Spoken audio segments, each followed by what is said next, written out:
LaFleur. Here. Mr. Earl. Here. Mrs. Dare. Present. Mr. Flores. Present. Mr. Shire, I'm here. Mr. Mencia texted me, said he's at work running late. Dr. Montoya. Okay, Mr. Salyer, members of the board, this is obviously a program review that the district has in several areas. Tonight, it happens to be in 3 areas: human resources, operations, and technology services. And the board did receive their packets, I believe Friday, so I think everybody had hopefully a chance to look at them. But we'll go ahead and begin with Ms. Hernandez in human resources. Okay, well, maybe I think I better introduce everybody here. I'm learning the protocol here. Mr. Milton Fields, Executive Director of Operations. Ms. Irma Hernandez, Executive Director of Human Resources. Mr. Jose Elizondo, our Chief Financial Officer. And I think Steve, who's in technology, so he'll be talking about that here shortly. So, okay, Ms. Hernandez.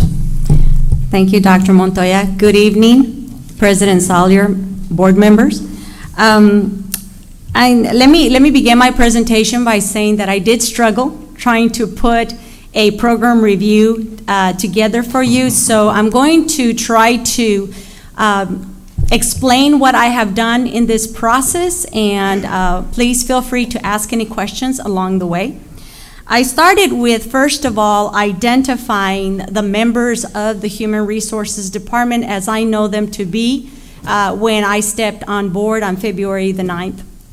And the reason I illustrated this was to show you the experience or the tenure in the department of the folks that are in that department. And it is alarming when you take a look at, and I'm not talking about years of experience in human resources. I'm not talking about years of experience with Judson. I'm talking about folks that have been placed in that department either because they applied for the position or were moved into the position. And when you look at all of those, excluding myself and Elizabeth Branham, because we're so new, we would skew the data, the average tenure is 1.7 years. And in that 1.7 years, you've had members of that team that have changed positions.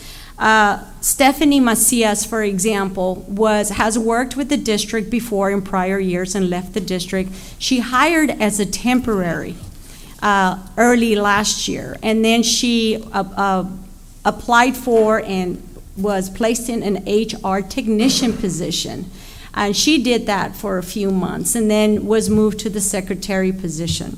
Then we had Alexandra Johnson and Jennifer, who have been in the department an average of 2 years, but have done different positions within those 2 years. And as recently as the last quarter of 2014, assigned to the new positions they now have.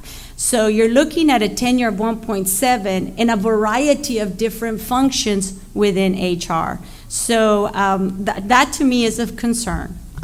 So I'll talk more about that later in my review.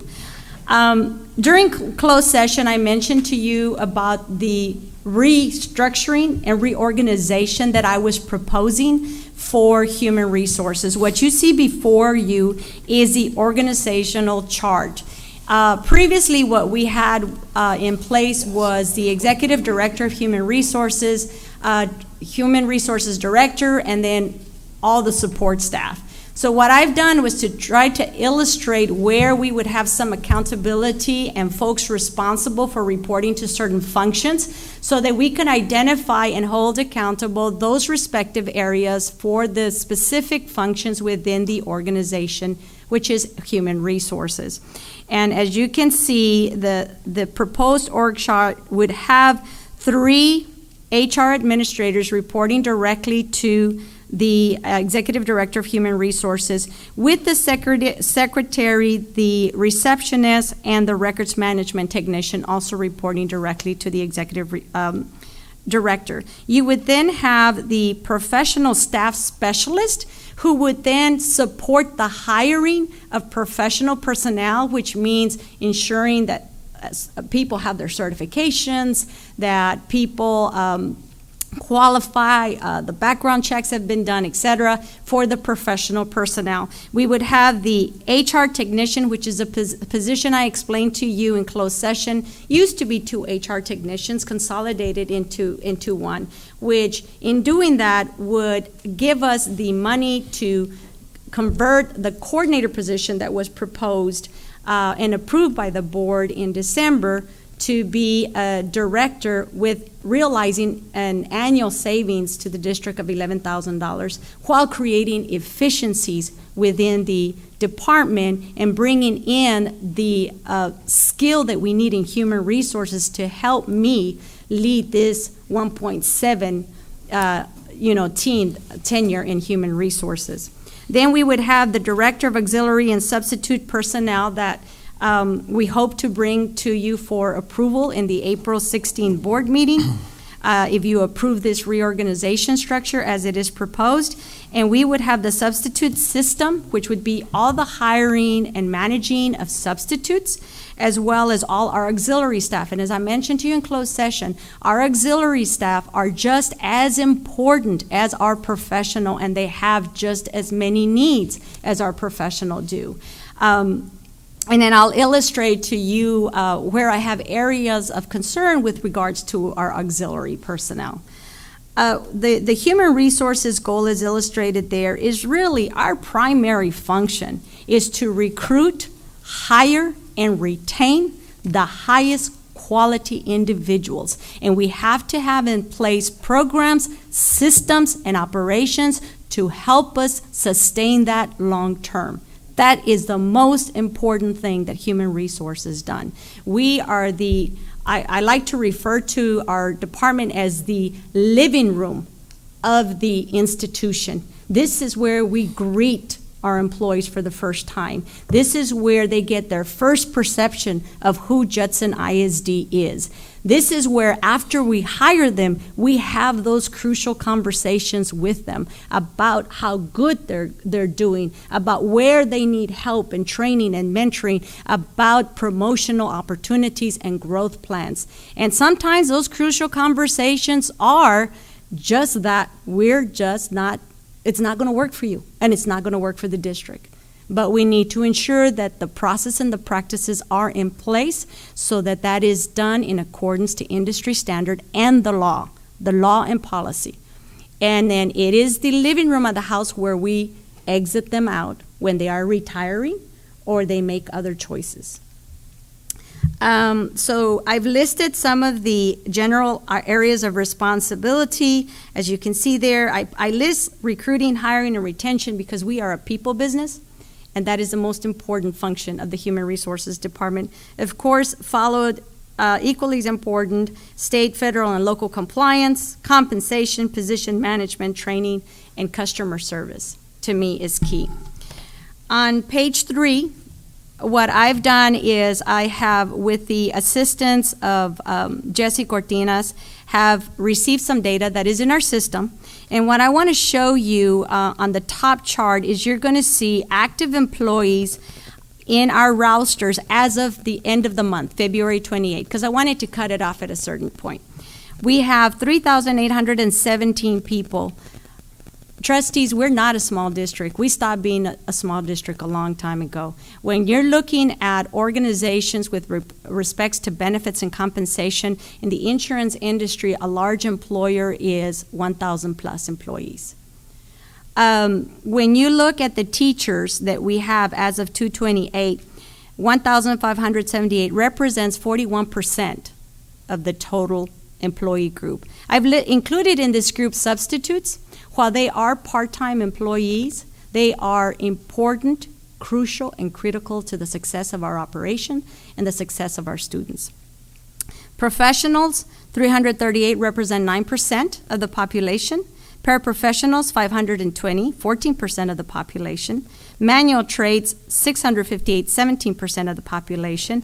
Our police department represents 1% of the population. and our substitutes 18% of the employee population. When you look at the hires that we hired as of 2/28 for the current 14-15 school year, you see that we hired 272 teachers, and if you'll recall the presentation by TASB, that's the largest slice of pie in the whole, is that we are not having difficulty recruiting people. People want to come here. Why do I know that? Because I wanted to come here. You know, and so there is not a problem in us hiring people. It's keeping them. That is a concern to me. Professionals, 3%. Paraprofessionals, 78, representing 11%. Manual trades, 130, 18%. Police, we hired 6, representing the 1%. And you can see the substitutes we continue to hire. Exits for the period, and in this case, I included June because in June is when we're getting the resignations that we need to fill for this school year. So I wanted to show that number for you. 440. My experience in working with human resources, school district departments is large employer, and this number alarms me because coming from a large employer, the turnaround that we have in the summer, which is a peak season, is about 300 to 350 people for an employer that is 7,000 plus. So this is a high number, and yes, you have every reason to be concerned, as am I. You look at teachers, 54% of your teachers that are exiting, that's over half. 5% of your professionals, 10% of your paraprofessionals, and when I say that our auxiliary people are just as important, 27% of the folks that are leaving us. That's a high number for our auxiliary. And then on the police department, 1%, and substitutes 3%. At the bottom, on that bottom half of that page, you'll see estimated attrition rates as of February 28. And what I did when I did these estimates, I excluded the substitutes because that would skew the data. So when you look at total all employees for 2014, and this is taking the numbers that are above, so they're not different numbers.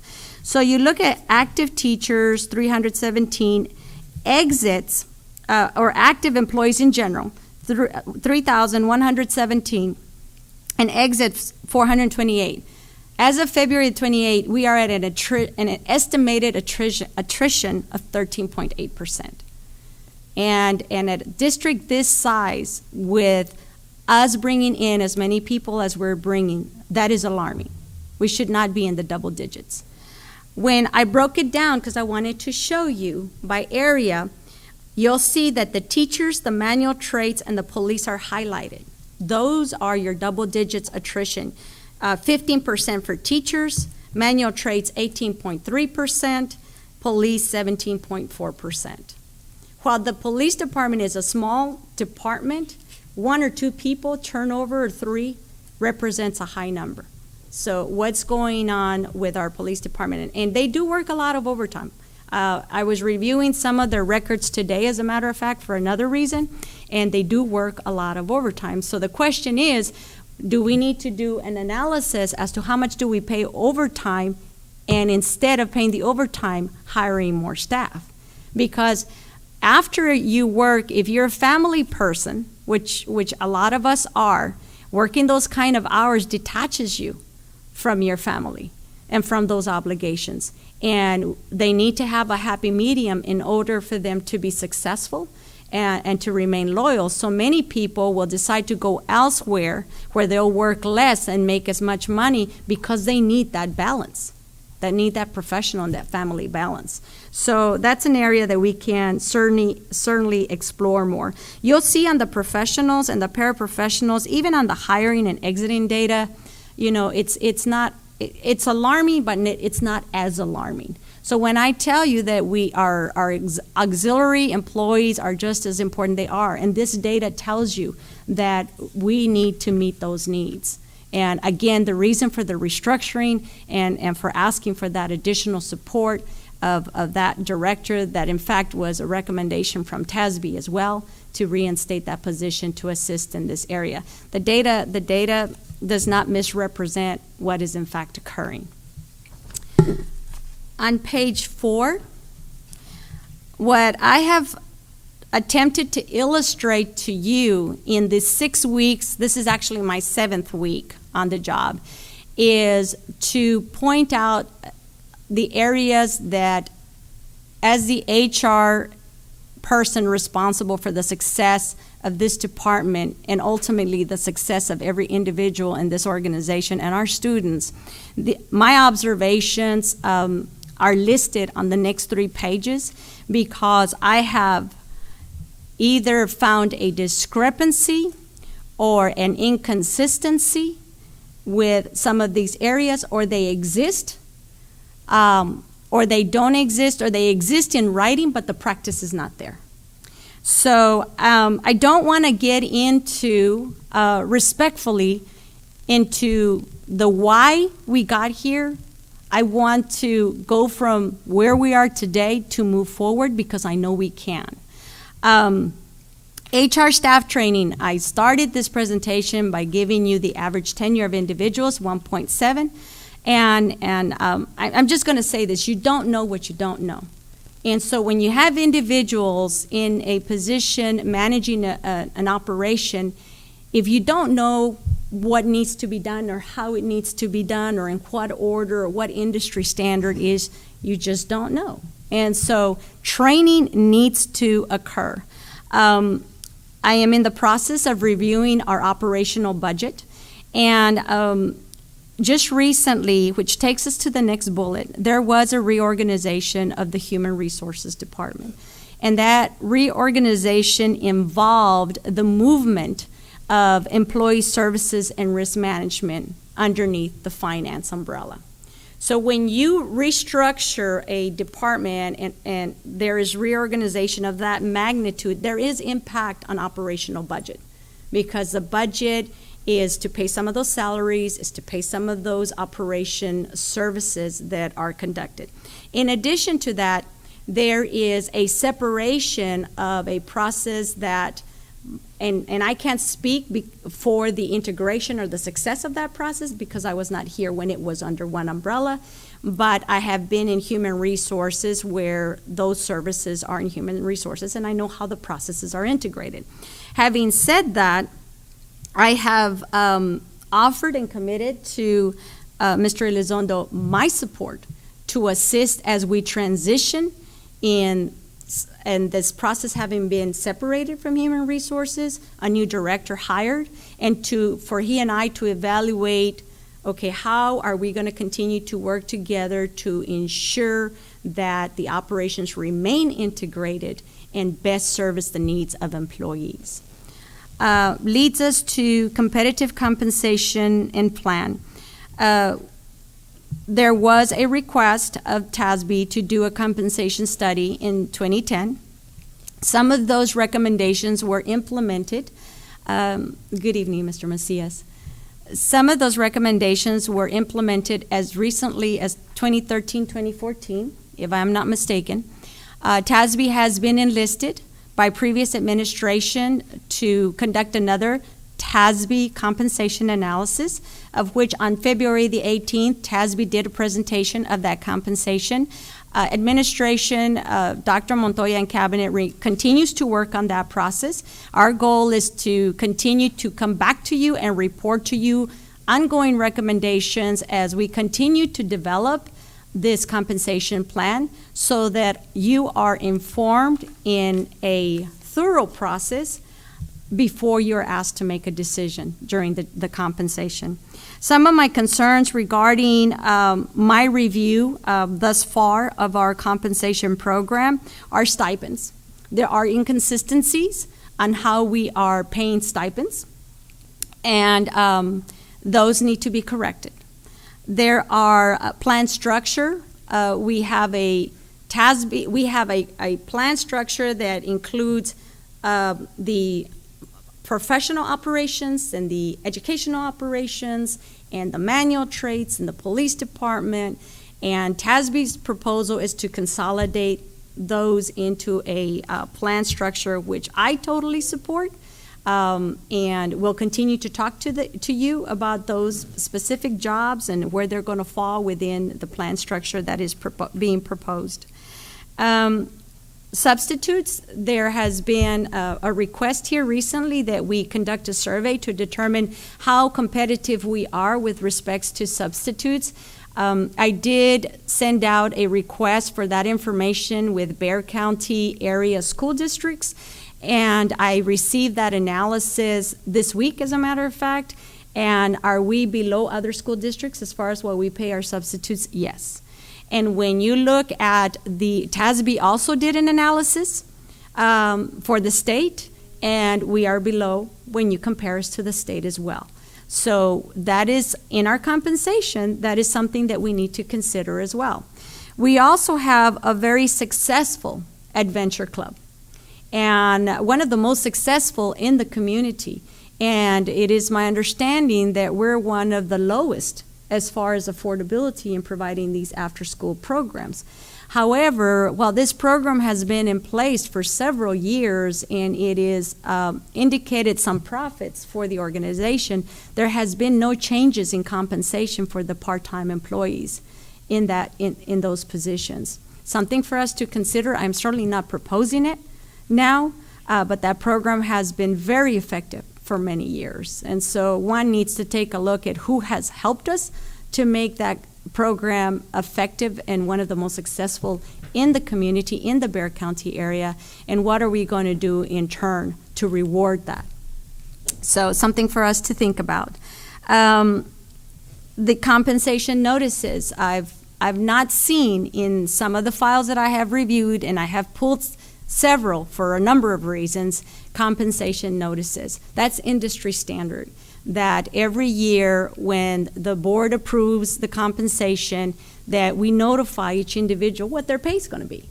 You know, this is what you're going to be, your hourly pay is going to be, this is what your salary is going to be, and have them sign on it. And so I'm not saying it has not been done, I'm just saying in some of the files that as I'm reviewing, I've not seen them. And Ms. Fury, who has been my sergeant at arms, thank you very much, her observations are the same as mine. Work calendars. I do believe that we need to create work calendars. While there are work calendar, there's the instructional calendar, and there are the JECA calendar. There are no work calendars for our individuals. People need to see visually when you start, when you don't, when your work calendar ends, and what school holidays. And yes, is it a lot of calendars? Absolutely, to the tune of about 35, and I'm just throwing a number out there because based on my experience with other school districts, when we do the calendars and we post them online, people can see their schedules. And it's very, even if you're in this business for many, many years, people don't understand their work calendars and how they work. And it's an education process. And I'm all about transparency, and I want to show them this is what you were hired to do. This is where you work, and this is why it's important.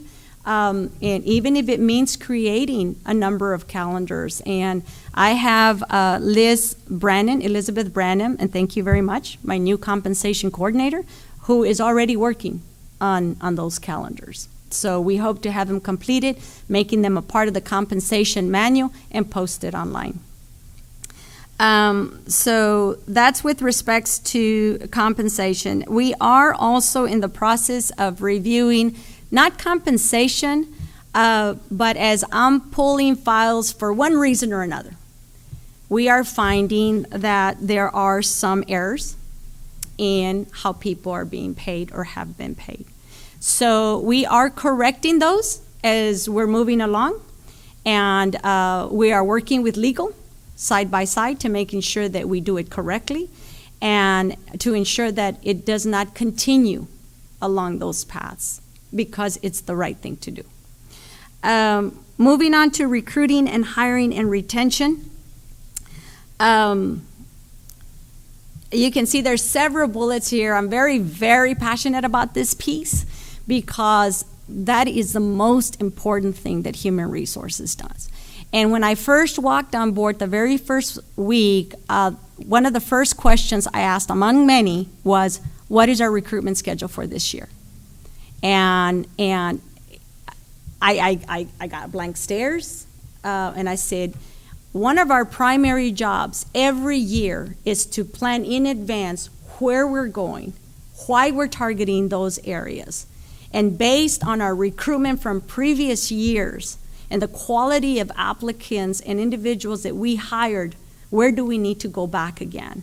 And so I found myself working with my staff, Dr. Black, great gentleman to work with. I commend him for being and hanging in there all these years, and that he's been assigned there, because he's loving it. I remember when I first met him, he said, hello, I'm Dr. Black, I'm an aspiring superintendent, and my heart just went, oh, yeah, I'm going to lose him.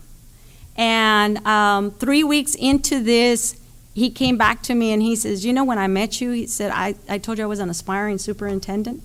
He says, I'd like to retract that. And I said, I beg your pardon. He says, I've learned so much from you in 3 weeks. He says, I'm loving HR. And I'm loving every single day. I'm learning every single day. And he just has just a great attitude. And I'm seeing him grow, and I don't mean that literally, right before my eyes.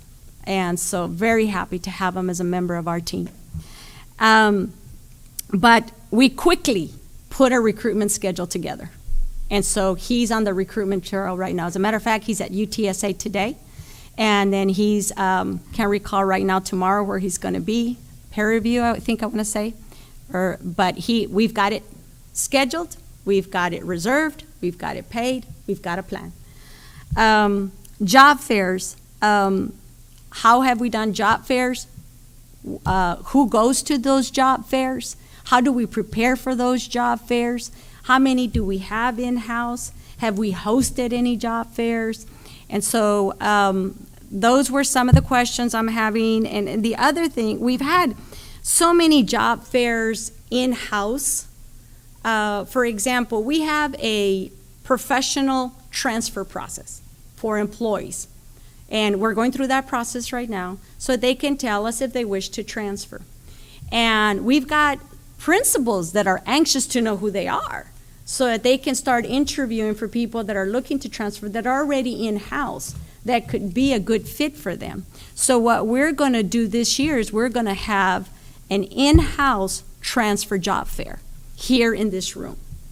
And so we're going to get all of those individuals, all of their credentials. We're going to have a job fair, and we're going to put those principals that have the vacancies and have them come in here and start interviewing those positions. And let's put our people in those jobs before they leave, one, before somebody else offers them something better, two, or before we start bringing in new people into our organization. Help those that are already inside. So that we're going to do that this year.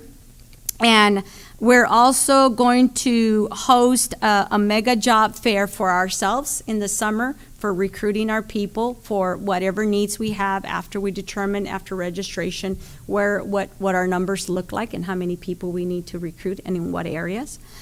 We need to look at our university relationships.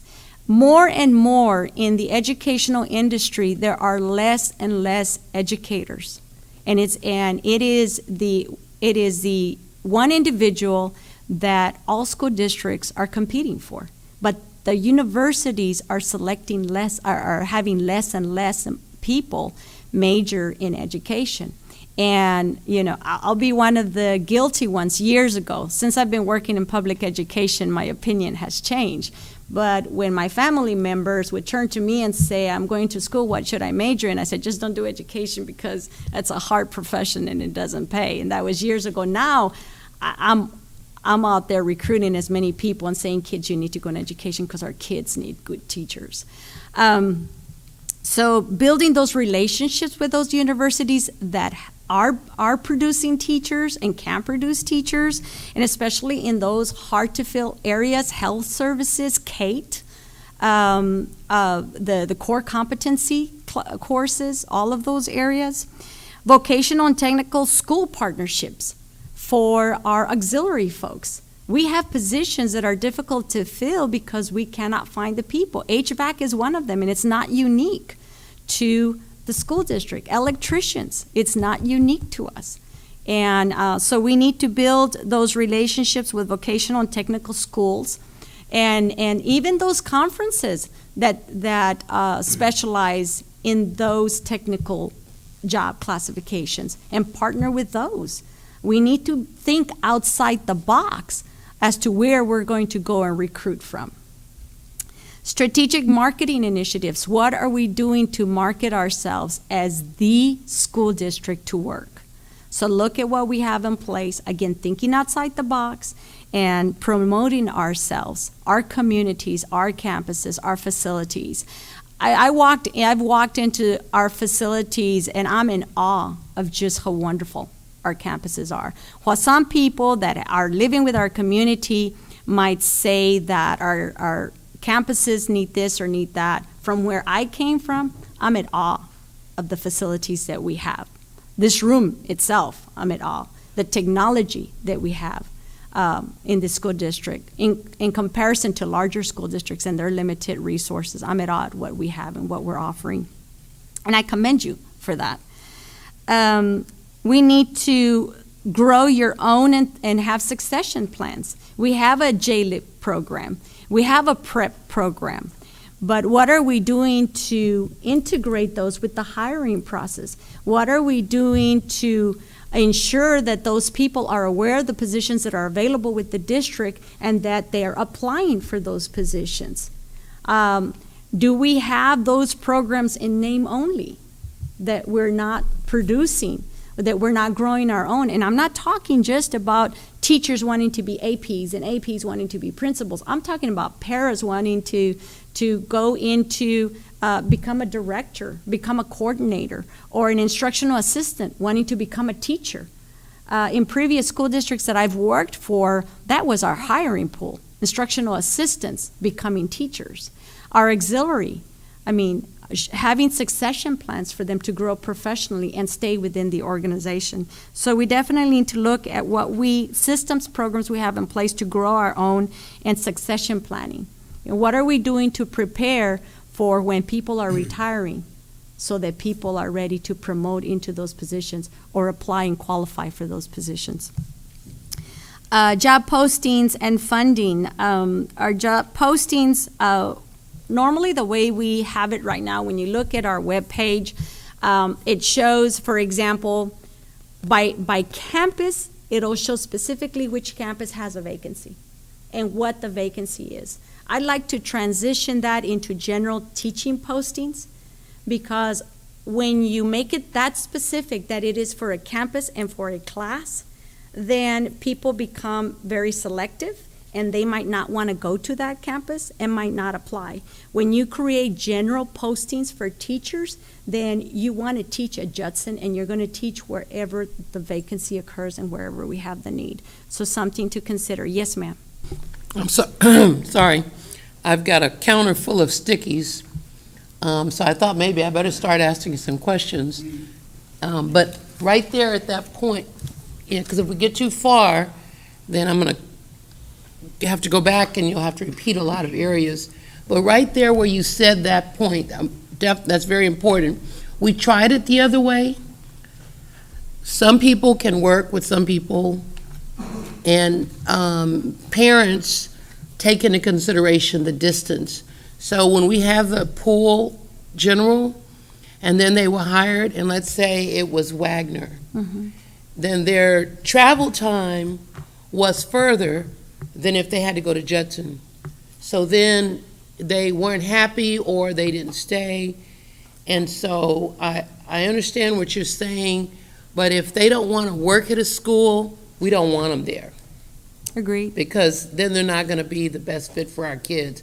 So I just want to share, we did have it the other way, where we had general postings, and then people applied, and then when they got sent to certain schools, they didn't want to be there, and then they weren't happy, and then they made unhappy kids. And don't worry, Mrs. Sari, I wasn't supposed to tell her all the rest of my questions, but I just wanted to tell you before you continued on that piece. Okay, okay, all right. Implement a pre-screening process that does not exist in the hiring is very important. I'm sorry? What? Implement a pre-screening process of applicants. Background checks. Currently, we are paying 95 cents to do a background check on every applicant, whether we interview them or consider them or whether they qualify or not. And if you have one individual that applies 20 times, we pay it 20 times. And so that was my question too. And so again, I don't have answers for you on all of these. I'm simply sharing with you my observations, coming in. And I do have 2 minutes, so I'm going to speed it up. Reference checks.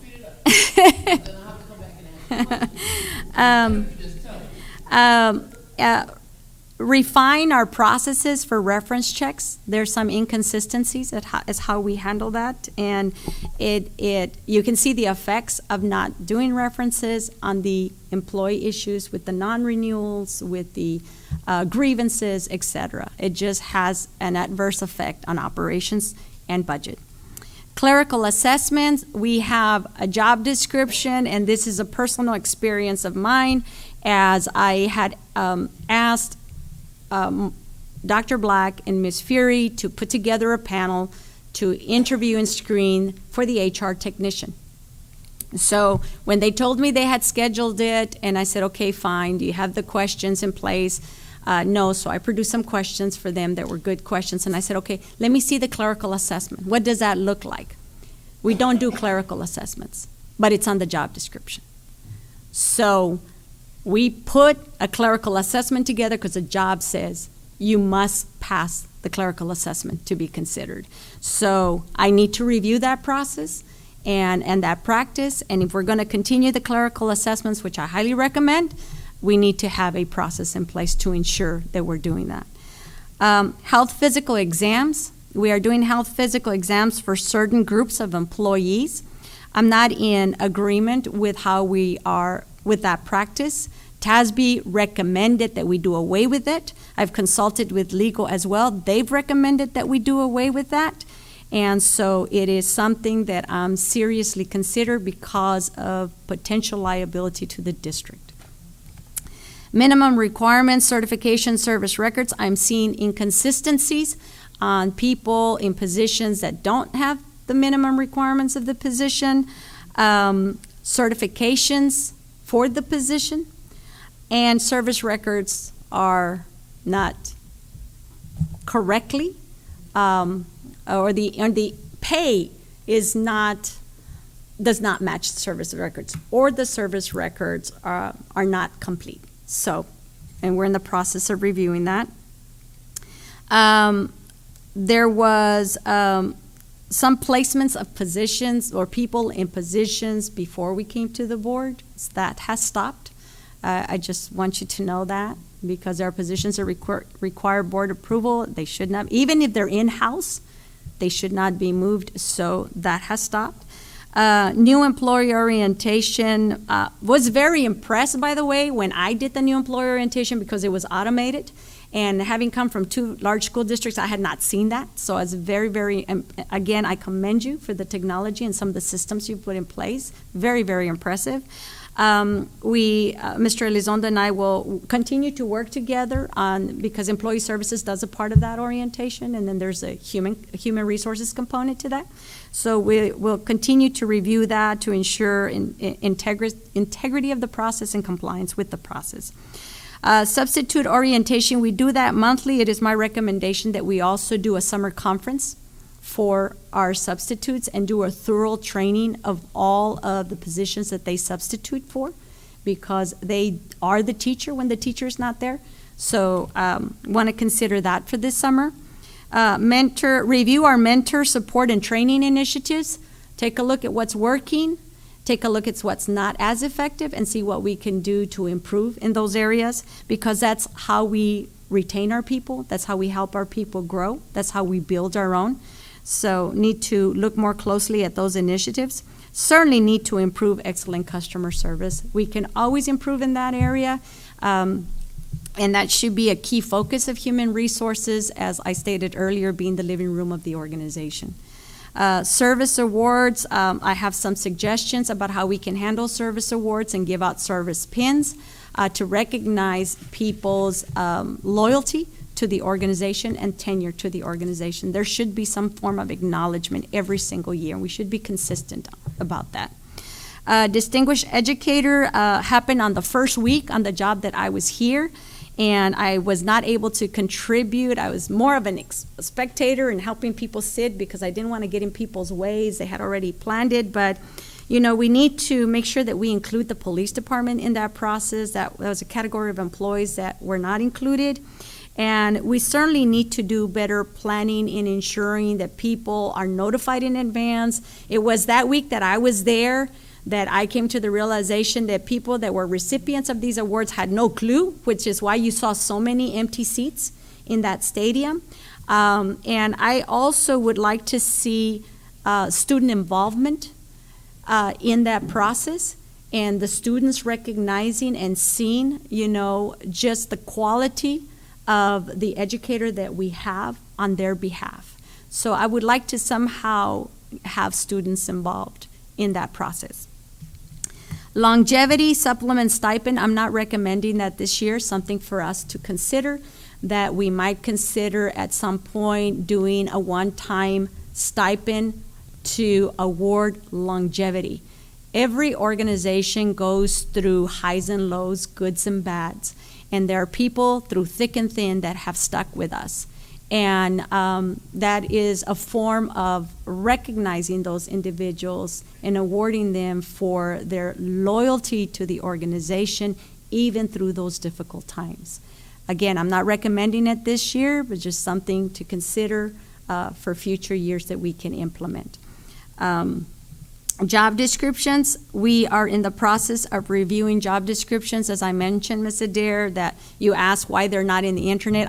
It was intentional. I pulled them off because I've come to the realization that there could be 3 or 4 job descriptions for the same position, different formats, different requirements. So we're in the process of cleaning and updating those job descriptions. Yes, ma'am. But one thing that I thought about after our conversation, perhaps you could put under revision on them and put them back, because without them there, they have no idea of what they're applying for, or if they're interested, or if they're qualified. And it's going to take you a bit of a minute. But if you put under revision, then that gives them at least something to work with or toward, and you're covered because it says that they're being revised, rather than there being nothing. An answer I can provide to that is the job description is in Talent Ed, so when the individual is applying for the position, they can look at the job description. When we post, what we're trying to do moving forward is cleaning them up, and as we're posting them. So when a job is posted. When I want to look at one, like if I wanted to look up your job, right, to see if I'm asking you to do something that's not in your job description, there's nothing there for me to look at. There's just a blank screen. So just, you know, we kind of have nothing right now. Yes. And I understand why, but continue. Okay, I appreciate that. Thank you. We have 2 more to do tonight. I want everybody to ask a question. So I see your name, Ms. Adair, but I'm going to go Mr. Salinas. Do you have any questions? Because we have 2 more to do. No. 14th. We're coming back the 14th. It's kind of like, here's where we're at. We got 2 more to do tonight. We're going to be out here by 8 o'clock. I promised everybody. Do you want to dig all the way through this and come back later, or you just want to? We got 2 more to go. I mean, I understand June's down here chewing the bit, but we got 2 more people that prepared for tonight. I thought traditionally What do we you- just went ahead and moved on to what we didn't cover within those 2-hour time frame. So, Okay. yeah, we keep going, and what we Okay, don't I mean, what do you finish, want to do? But- We got 2 more presentations. So what do you all want to do? Just Understand. move on with this, or? that way we have the questions, we don't have to go back. Okay. It'll be okay. easier, Go I ahead, Ms. think. Hernandez. Okay, thank you, sir. On page 5, contracts, we're currently in the process of reviewing all contracts, signing agreements, letters of reasonable assurance, trying to get a handle at how many interim positions exist within the district to determine how we're going to handle those moving forward. And grant funding addendums, it is my recommendation that when we have positions that are funded by monies other than local funds, that we need to make that very clear in our contract documents with those individuals, so that when that funding is not available, they understand that that position no longer exists. And so, yes, so we want to implement that. We will conduct a personnel file audit, and the reason we want to do that, and that is, again, my Sergeant at Arms, Ms. Fury, is going to assist with that, because as she and I pull files for whatever reason, no two are alike, and there are some inconsistencies, and we definitely need to clean those up. Review of the exit process. Well, there was an exit survey that was implemented, so that, because at your request, we wanted to know why individuals are leaving. I'm not seeing what we're doing with that data. So if you're going to collect data, it's because you're going to use it to do something with it. So I'm going to explore more as to what those services provide and how we can use that data to improve in the areas where we need to improve. A retirement banquet is a banquet that we've had in the past. It's not unique to Judson ISD. Other school districts have them as well. And I think that's a wonderful way of appreciating and recognizing those that stayed with us and are retiring from Judson ISD, because they could be our substitute teachers. We need to maintain those relationships. They are a pool from which we can recruit for other needs. So I think that's fabulous, and we're working on scheduling that and getting that date on your calendar as soon as possible. Review internal employee transfer process. While we do have a process within the district for this transfer, we're not loyal to it. And so there has been quite a lot of movement within the district, and we need to get a handle on that, and we need to maintain fidelity to that process. Because when you transfer folks without it following the district process, it compromises whether or not they're certified to teach what they were teaching. It compromises the budget from which they are being paid, and it could potentially compromise the contract that they were issued as well. So we're going to be reviewing the transfer process and the integrity of that process. We're reviewing evaluation tools and schedules. Again, as I review some of the files, some of them have evaluations in there, some of them don't. We're going through the non-renewal process, and Sharon and I have been working with that. She started it before I got here, but typically in school districts, you're working with principals in as early as January on that process. And as she and I are meeting with them, we were meeting with principals that had done the evaluation but had not put employees on performance plans, on TINAs, and were coming and saying, recommending our renewal, we're saying, you don't have to substantiate. And so need to really get a handle on that process and be there to support and guide, most importantly. Effective employee practices trainings, there's no consistency in that. We have created some forms. There has been some training that has been done district-wide, but there's no consistent way of doing that. In some of my conversations with administrators, they're asking questions as if they've not been trained or have not seen these tools or have not done an evaluation or an investigation. So that is concerning to me. And one of the processes that I want to do, or training I want to do this summer with the principals and the department heads, is effective employee practices. How do you conduct investigations? How do you do documentation? When does the progressive disciplinary process start? At what point? When is it appropriate to recommend resignations or non-renewals or terminations? And when is it appropriate to place an employee on administrative paid leave? So reviewing all of those processes. New administrator orientation process. I've not seen yet, again, it's only been 6 weeks, maybe I missed it, but I've not seen a new orientation for administrators, first-time administrators. And while they are great leaders, doesn't necessarily mean that they're ready to start running and to understand, okay, you are now responsible for a campus. Do you know how to manage a budget? Do you know, all the things that an administrator in charge of a small company, which is what a campus is, how do we prepare them for that? How do we prepare people that promote to new administration positions, people coming from the outside, people from promoting within? How do we help them to be successful? Position control. We are in the process of implementing. We have a system, and we're going to explore how we can implement that system so that we can manage positions. In small school districts, it's not uncommon to see the HR recruiter with the dry erase board in front of them, and they're just keeping track. Okay, here is teacher X in campus Y, teacher X in campus Y left, so you mark vacancy, and you're looking at it daily, and you're keeping track of it. In small school districts, that can be managed. In large school districts, you need to have them in a system where you're tracking the vacancies, the movement, so that we don't impact budget, so we timely fill those positions, and we meet our students' needs. So we're definitely going to explore our position control system and how soon we can go ahead and implement that and better manage and have a handle on our positions. The staffing, where people move, the funding, the reclassification. Is my recommendation that for reclassification that there be a review committee that determines whether or not that position justification warrants the reclassification before we bring it to the board for approval. Review of regulatory compliance.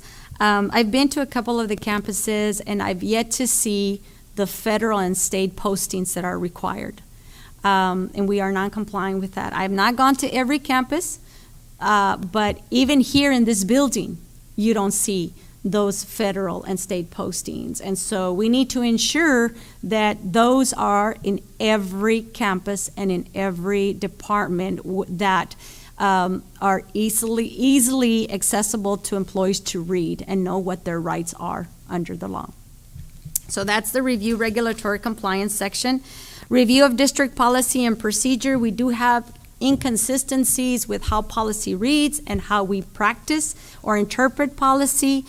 We have conflict with administrative procedures and policy. We have conflict with forms that we have created requiring employees to follow a certain procedure that really is not in policy or administrative procedure. We have employee handbooks that say something different than, and it's not necessarily bad, it could be better, but it's in conflict. So we are in the process of reviewing policies, and as we review policies, we're going to be reviewing administrative procedures as well to ensure that they align with what TASB legal policy says and what the district's local policy says, and try to just discontinue those administrative procedures that are no longer in alignment with policy, be it legal or local. A review of climate and relationships with employee union groups and organizations. That, to me, is extremely important to build those relationships and those bridges with employee organizations. Their interest is the same as that of the district, and that is for the employee to be successful. And to be in an environment to where they feel good about what they do and coming to work each and every day. So their interest is equally as important and at the same level as the district administration is. So I want to start working on building those relationships. And finally, review and evaluate systems effectiveness and efficiencies. Our systems that are in place, how effective are we using them? How efficient are we in what they have to offer, and what do we need to change, if anything? What else do we need to implement, and what kind of reports and data can we get from these systems and can help us improve and be better? And I'll end with an apology. It's longer than anticipated, but there you have it. And I just want to add by saying that we can improve, we will improve, and I'm asking for your support. This is not going to happen overnight. We didn't get here overnight, so it's not going to happen overnight, but I will give you every ounce of energy that I have to put the best that I can and turn this around as quickly as possible. No, just members of the board, obviously, there's been issues historically in the HR department. And again, I'm also learning some of those issues, but there is a plan in place. It's going to take time. I think, one of the concerns that I saw was that 1.7-year veterans in that department. Most HR departments will have people that literally have been there 15, 20 years and really understand what's going on and how to handle it. But that'll be in our hands to train and make sure we put the right people in place. Also, the last comment I have is there is a very high turnover of especially teachers and paraprofessionals. Most districts I ever worked in, 5%, 6% was high. Here you can see it's in the range of almost 12, 13 to almost 20%, and that's something we need to address. You don't need high turnover if you're going to have good instruction in the classroom. So that's something we need to analyze a little bit better and try to figure out how to keep our people, et cetera. So, that's it. Thank you. Let's go down the line here real quick. I see her name is there. Mrs. Williams, go ahead. Got a question? Sure, Go right ahead. just when I asked this question, I wrote it here so I wouldn't forget to. Thank you for that report. When your department completes the things you are checking on files and so on and so forth, it's on. I would like Dr. Montoya to get the final report. Of course, it has to go through him. To get the final report, then he will make a copy to the entire team, and I guess we could meet behind closed doors if that's legal, Mr. Chairman, to get the final report instead of having it in public, or? Oh, okay, okay. That was the one that I had, and when we come back next on the 14th, ma'am, I'll probably catch up. Thank you very much. You're welcome. Go ahead. Thank you, Ms. Hernandez and Dr. Montoya, for this presentation. I realize that there is a lot of work that needs to be done, and I could ask you questions about how you're going to do that, but I think in all fairness, as far as I'm concerned, I think that you need to be given your time to, you have a plan in place, just like Dr. Montoya had a 100-day plan. I think that we know there's problems. We can't solve them. It has to be the department that solves them. And so I'm going to hold my questions until later in the year when we see how this has happened. Thank you. You're welcome. First of all, I want to thank you for the amount of time that you had to spend. I know you didn't do this in an 8-hour workday for 6 weeks. The items that you have bulleted are and have been areas of concern for me for a while. And just to have someone on staff identify that there are areas that can be improved upon means a lot. The employees are well aware of these issues, and that's who I've been hearing from. I don't have specific questions on how you're going to do these things. I would like to maybe sit down with you and Dr. Montoya, because both of you are new, and some of the things that you mentioned give you the history of where we were, or even Mr. Elizondo, who's been here, and how, say, for example, the background checks or the police references, we know there are legal requirements to do certain ones of them, and we had not been in compliance. So you're aware when you said you were reviewing policy and handbooks. I think that's where the board comes in. Once you come up with some not draft recommendations, but you draft up some recommendations to the board on how we can bring our policy in alignment with the handbook and state, federal laws. That's where the board comes in, because we either need to abide by the board policy or we need to change our policy. I just have one policy that you didn't mention that is significant right now. We have a semi-policy practice. It's not really a policy, but it's implied that it's a policy. And that is when our employees take 8 days leave or 10 days. How many days is it, Mr. Fields? I forgot. You get to take 10 days a year, but if you take more than 3 in a row, then you're supposed to get HR approval, which is this. Right, and then some of our employees have been Right. written up for taking the leave that they've earned. I think that's a terrible practice, and I could not find it as a board policy. If you find it as a board policy, I'll be the first to assist in putting it on the agenda. If our employees have earned leave and their workstations are covered, it doesn't matter to me how many days they take. I'm sure Ms. Elizondo would rather they take them than we pay them at the end. But please look into that one. The other, on your plan structure, and this is a program review, and, I want to give you a second atta-girl because you wasn't here for the year. So to come up with a program review for a board, for a job you've been in for 6 weeks, it's pretty difficult. But at program review is where we look at what we're doing, what we've done for the year, and what we can do better.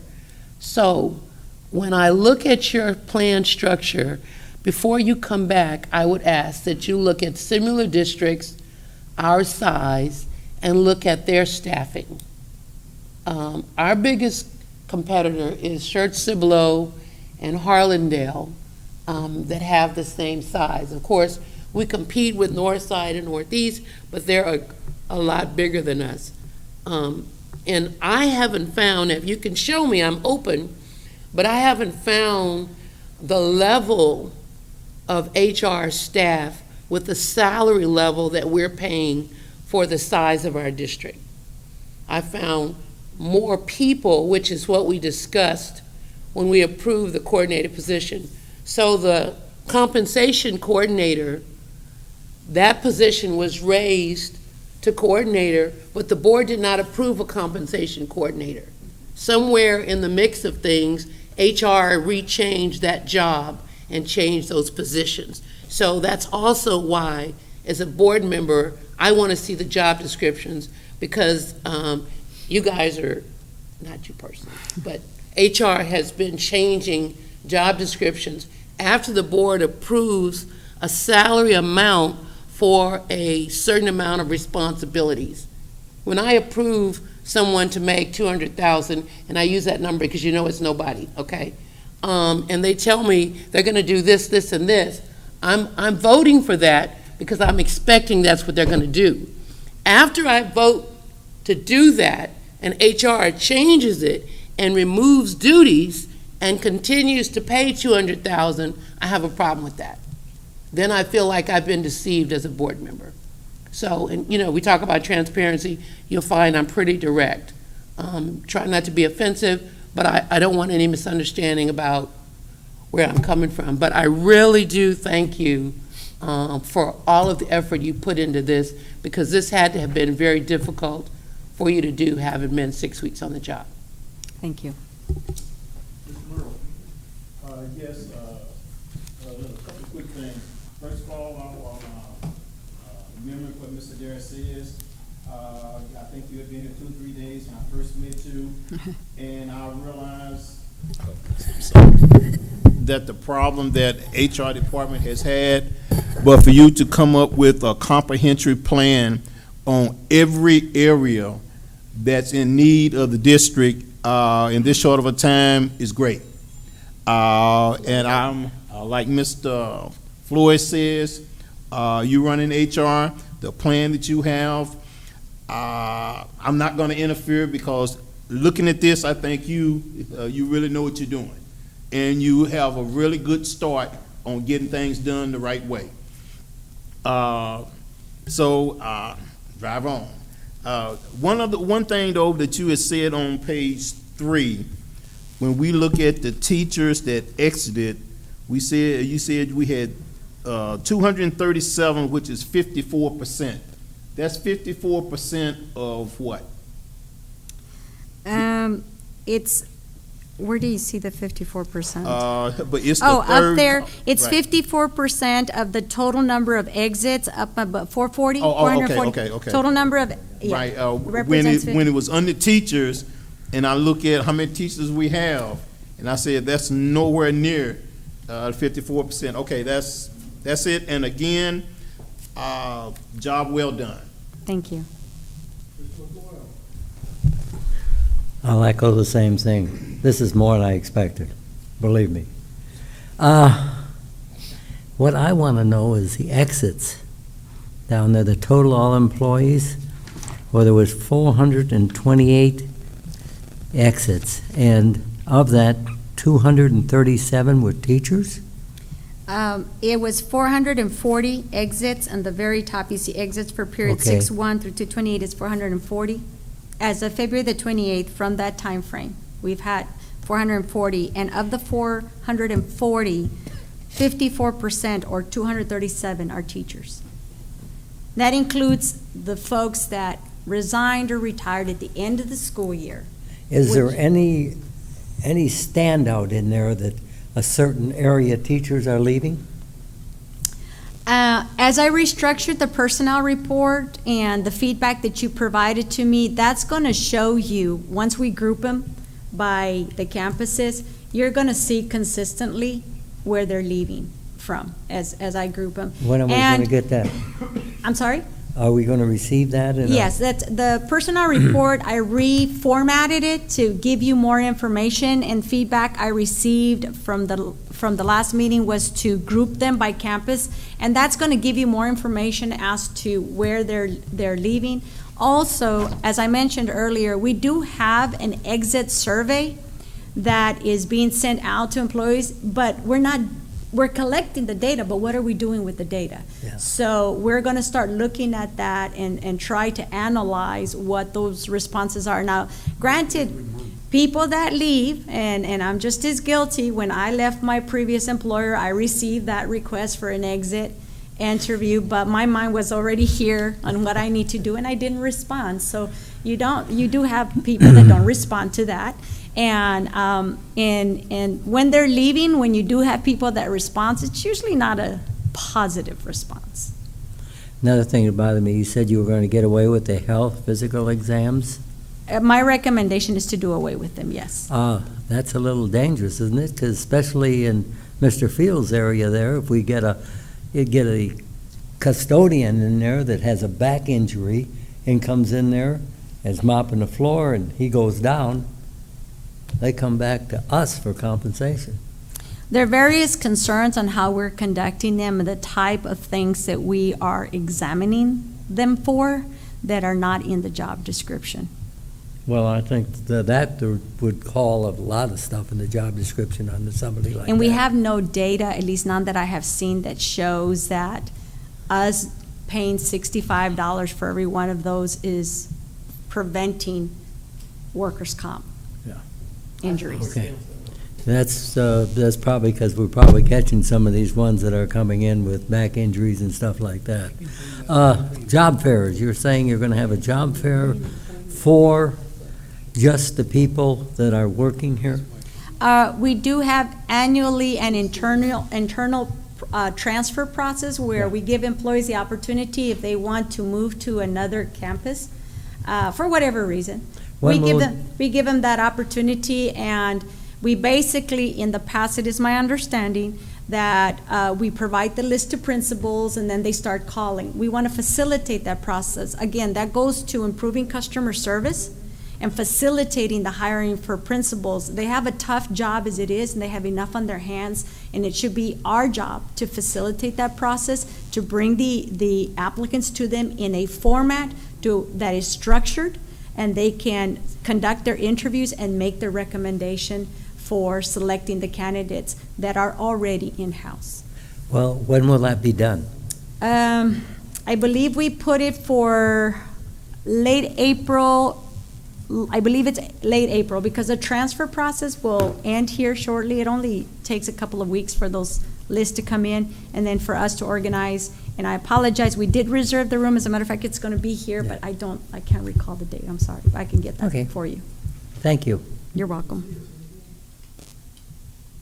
Yes, Ms. Hernandez, this essentially exceeded all my expectations. I mean, I've been I'm concerned with our HR area so much, in fact, that I've wanted more of an independent audit of HR specifically. I just felt with the issues we were seeing that were all measurable, that we had some serious concerns throughout HR. So this, in some respect, I think validates some of those initial concerns. And for the first time, I can honestly say I'm smiling. I'm very, very happy that there's some acknowledgement of some of the areas that are inconsistent. I think you use that term a great deal. So lack of consistency is what sort of hindered the effectiveness of this department. Certainly what Dr. Montoya mentioned in terms of the tenure of employee, that was also concerning. But I do think at this point, after this presentation, that you are amply prepared to take on the challenge of reworking our HR department. And obviously, with the leadership of Dr. Montoya and the team, I think this really can get to the next level. So you did address some of my questions that were asked throughout through my colleagues, but I did want to ask, I guess, a couple on the longevity stipend. You had mentioned you would not recommend it, but I would be open to at least seeing what that cost would still be if we were to go forward with at least a longevity stipend for this year.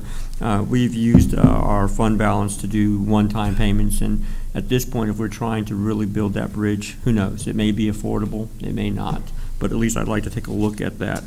And then, of course, everything that you have here, I did see some manner in which to measure it, but there were a couple, like how would you measure excellent customer service? That was one that stood out as you were going through your list. You don't have to answer that now, but in terms of everything that you're doing here, have some sort of return on investment or measurability to it so that we know how effective or ineffective the initiative was. I will also say that it sounds great to have an orientation for administrators. I think that's awesome. But as Mr. Flores had pointed out too, run with this. Really am excited about it. We look forward to additional reports, and we'll see where we can go. But I will say one last comment. I remember my first note up here. The first thing that you mentioned that was concerning was the inconsistency in your stipends. So we are going through our budget process. Can I anticipate having sort of a review for those stipends for this budget so that we can discuss them? Yes, sir. And actually, TASB has made some recommendations as well as to what stipends they recommend should continue. And be more directly related to the position and the course that the person is teaching or the position that the person was hired for. Mm-hmm. So we will include that with the TASB presentation as we continue to come before you with proposals on that, how that plan is unfolding. Okay. And you did also mention about the inconsistencies in service records or certification, but you mentioned something about that there could be some overpayment in those areas. I'm just kind of curious, are we able to backtrack from that once we've realized what those mistakes might be? Can we reduce compensation at that point, or? That's our intention. That's our Okay. intention, to explain to the individuals what has occurred and to fix it moving forward. Okay. That would be my recommendation. Well, like I said, a solid presentation, and of course, I look forward to working closely with you on that. So thank you. Thank you. Thank you, Mr. Hernandez. That was great. like we talked about, hire good people, let them do their job. You're on their way. We're going to leave you alone and let you run. I got 3 real quick things. My pet peeves, supporting documents for firing. When we get in closed session, want to terminate somebody, there's people, and everybody on this board know who I'm talking about. We should have fired some people.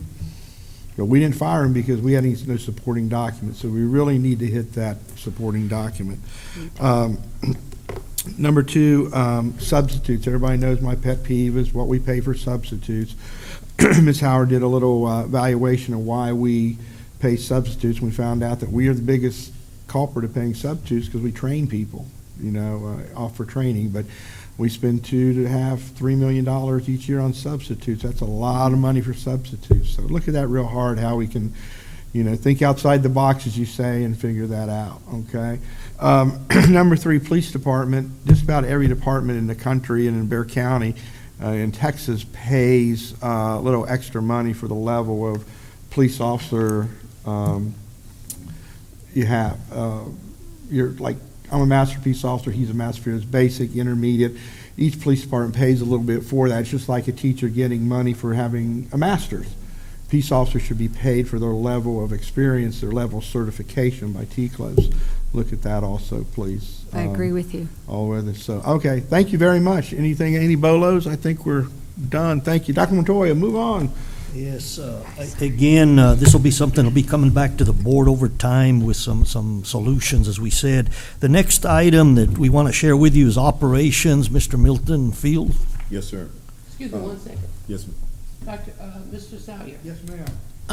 I know all of these people are new except Mr. Elizondo and Dr. Montoya is new. We received our board book, and so if they can talk and not actually read us the pages, that would save you a little time, because we can read and we've read the graphs. So just talk about what you want us to know, and then they'll give us time to ask you about what we want to know.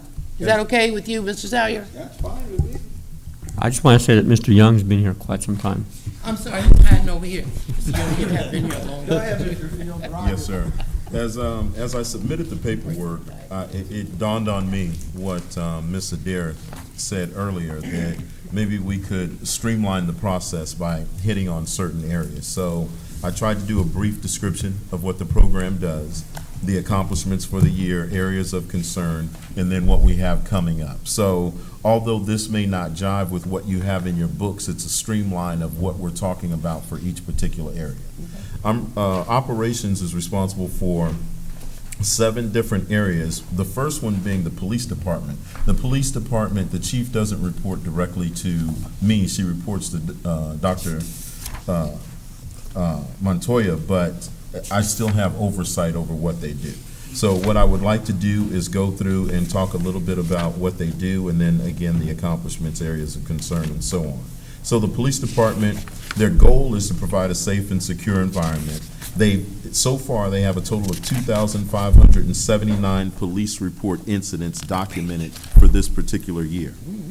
A total of 14 felony cases were filed with the Bexar County District Attorney's Office, and 841 misdemeanors were filed with the municipal jurisdiction courts. Now, the accomplishments for the year was that they purchased 2 new Ford Patrol Explorers. The hiring of 2 additional Judson ISD police officers, providing 24-hour coverage. Elementary Officer Safety Program. The district's divided into 4 sections for better response time to assist administration with special requests. Increased manpower from 18 to 22 JISD officers. And our student current enrollment is about 23,317. The gangs resistant education was provided to 6th graders. Drug abuse resistance education was provided to 5th graders at Candlewood, Hopkins, Pashal, and Woodlake. And first emergency medical technician, we now have a certified officer. Now, for the areas of concern, the mandatory training required by the state that really has gone unfunded. Now we're going to have to talk about what training they have to go to and how we're going to fund that process. Increased campus security for Judson High School. 2 officers are currently assigned, but they're asking for 3 officers, and that's going to be coming up in the budget process because of the amount of students that are at that school. So they're probably asking for 1 more. They got 3,500 kids assigned to Judson High School. And then they talk about the continuance of the K-9 officer stipend. Right now, our K-9 officer patrols the schools. He's receiving a stipend, but that was a one-year grant. So if we don't continue that for this next year, then we have an officer providing an extra duty without the stipend to go along with it. Now, some of the things that we want to see coming up for 15, 16, and beyond are overnight supervisors. So in the budget process, they're going to be requesting another corporal to be on night supervision, so they have nighttime supervision. Increase manpower by 2 officers for the 16-17 school year, because that's when we open up the new Evans Road High School. And command staff will complete the Bill Blackwood Law Enforcement Management Institute of Texas program at Sam Houston State University. Training is provided by the state, and there's no requirement on the district's part to pay for that or fund it, but they will need the time off to go to the training. And that was it for the police department. I can pause for questions on the police department or move on to the next. Have we looked at, I'm sorry. No, go ahead. Have we looked at our dispatch? Right now, I believe that we're going through Live Oak. Yes, Are we sir. still doing that? Yes, sir. That's still working out well? Yes, sir. No, and I don't want to misspeak. I haven't been told that it's not working out. After hours, it goes through Live Oak. Yes, sir. Seems like a lot of money, but if you had your own dispatch 24/7. It would be a lot of money. Yes, sir. All the cities use it. Yeah. Mr. President. Thank you. That Yes, was ma'am. great. That was Yes, good. ma'am. So I heard you say the role, enunciate on the role. My question in program review, and before we get to the budget, for you and along with the superintendent is, how is the school district police working in conjunction with our city, county, local police departments, such as, I looked at your response time goal, and I looked at when you were mentioning the number of calls. I also noted that we have traffic and civil matters, and I would ask the superintendent to look at some of those areas. We want to utilize our police to the maximum extent possible for the safety and security of our students. Some concerns that came up this past year was when our policemen were delivering HR notices, or they were assisting with warrants that had nothing to do with students.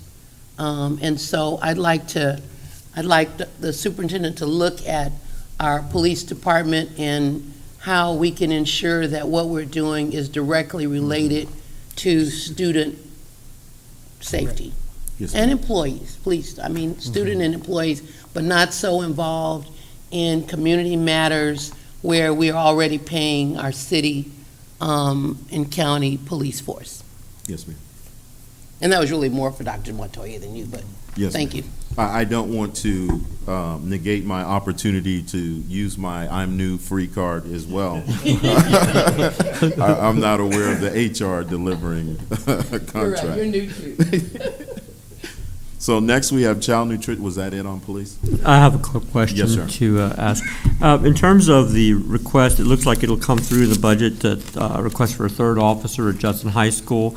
We're anticipating, obviously, a new high school coming up, and so I imagine there needs to be a police presence there as well. But I assume then that would mean the enrollment would decrease at Judson. So would that third officer potentially leave Judson and go to the new high school? Yes, of course. I can't make that assumption Okay. initially, Mr. That's fine. Macias. I don't want to speak out of turn. I would tell you that even with, as the new school opens, the plan now is to zone the Kitty Hawk eighth graders and those who want to come that will next year be, or this year, next year will be ninth graders that want to go to the new school, for them to go as well, unless Dr. Montoya tells me differently. That should be a shift of maybe 600 to 700 students, which would still put them at 3,000. You are I don't know if that would be the time to take them back down to 2, rotate the one officer over, and then just hire a new one. That way they have 2 at the new campus. Or will there really be a need for 2 officers at the new campus until it gets up to its full capacity? I guess we can find out what that looks Correct. like, but Yes, sir. certainly that's a question that came through my mind. And then when you say there's a police presence at the high school and at our middle schools, one thing I found interesting was that the police have an office. They're not extremely visible in that office. They're in that office and they conduct their business. So I believe possibly repositioning that to be more visible may be beneficial, because if the intent is to have that presence on campus, I imagine there's a lot of positive reasons why we'd want to show that we have a police force there. But when they're in their office and nobody knows they're there, I don't know how impactful they're being.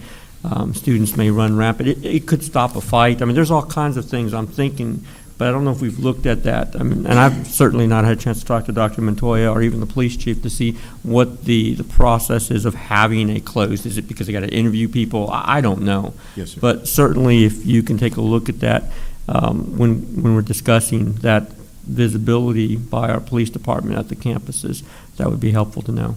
Definitely. Yes. First of all, to piggyback on what Mr. Mencius. You can't get over. Cellular can say it wrong. You better say it right. Yeah, Macias. That's what I said, Mencius. What he was talking about, the police and attendance at Judson High School. When I was over there this morning with the food bank, afterward, me and Mr. Hernandez, we were sitting down and we was talking about that and looking at the enrollment counts that all the school has. When you look at all of the seniors that Judson are going to graduate, then you look at the 8th graders that's coming in there, he's going to get about 600 to 700 more students over what's going to graduate. And because they are 9th graders, you are going to have a high enrollment for at least 2 or 3 years.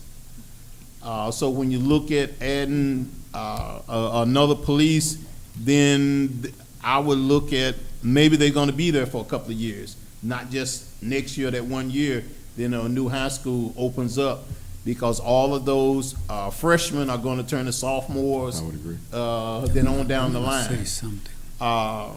Second thing is that you didn't mention, and this is one department that until about a month ago I have never been in, and I don't normally go to jails for anything. Yes. But The following year. basically, Oh, okay. Never mind. how can I say this nicely? The police department building is a dump. It really needs major renovations. I mean, it does. It just, and I ain't talking about putting no Taj Mahal things in there, but general appearance when you go in there, it actually looks like a dump. And that's just my personal opinion. But if we have people going in there to conduct business and stuff like that, you look at the tile, and I think there's a roof problem, something that, no, it's the HVAC where the water drips from it and the tiles are brown, and it's the whole building. I'm just going to leave it at that. Yes, sir. And I'm not telling you to do anything. It's just something just to look at. Mr. Merrill, I understand your sentiment. I've spoke with Dr. Montoya, and I would tell you that the appearance of some of the older facilities in the district are of concern to us as well. I would ask that you have that same spirit when we get ready to go forward with getting some funds to correct that across the district. Yes, sir. Yes, sir.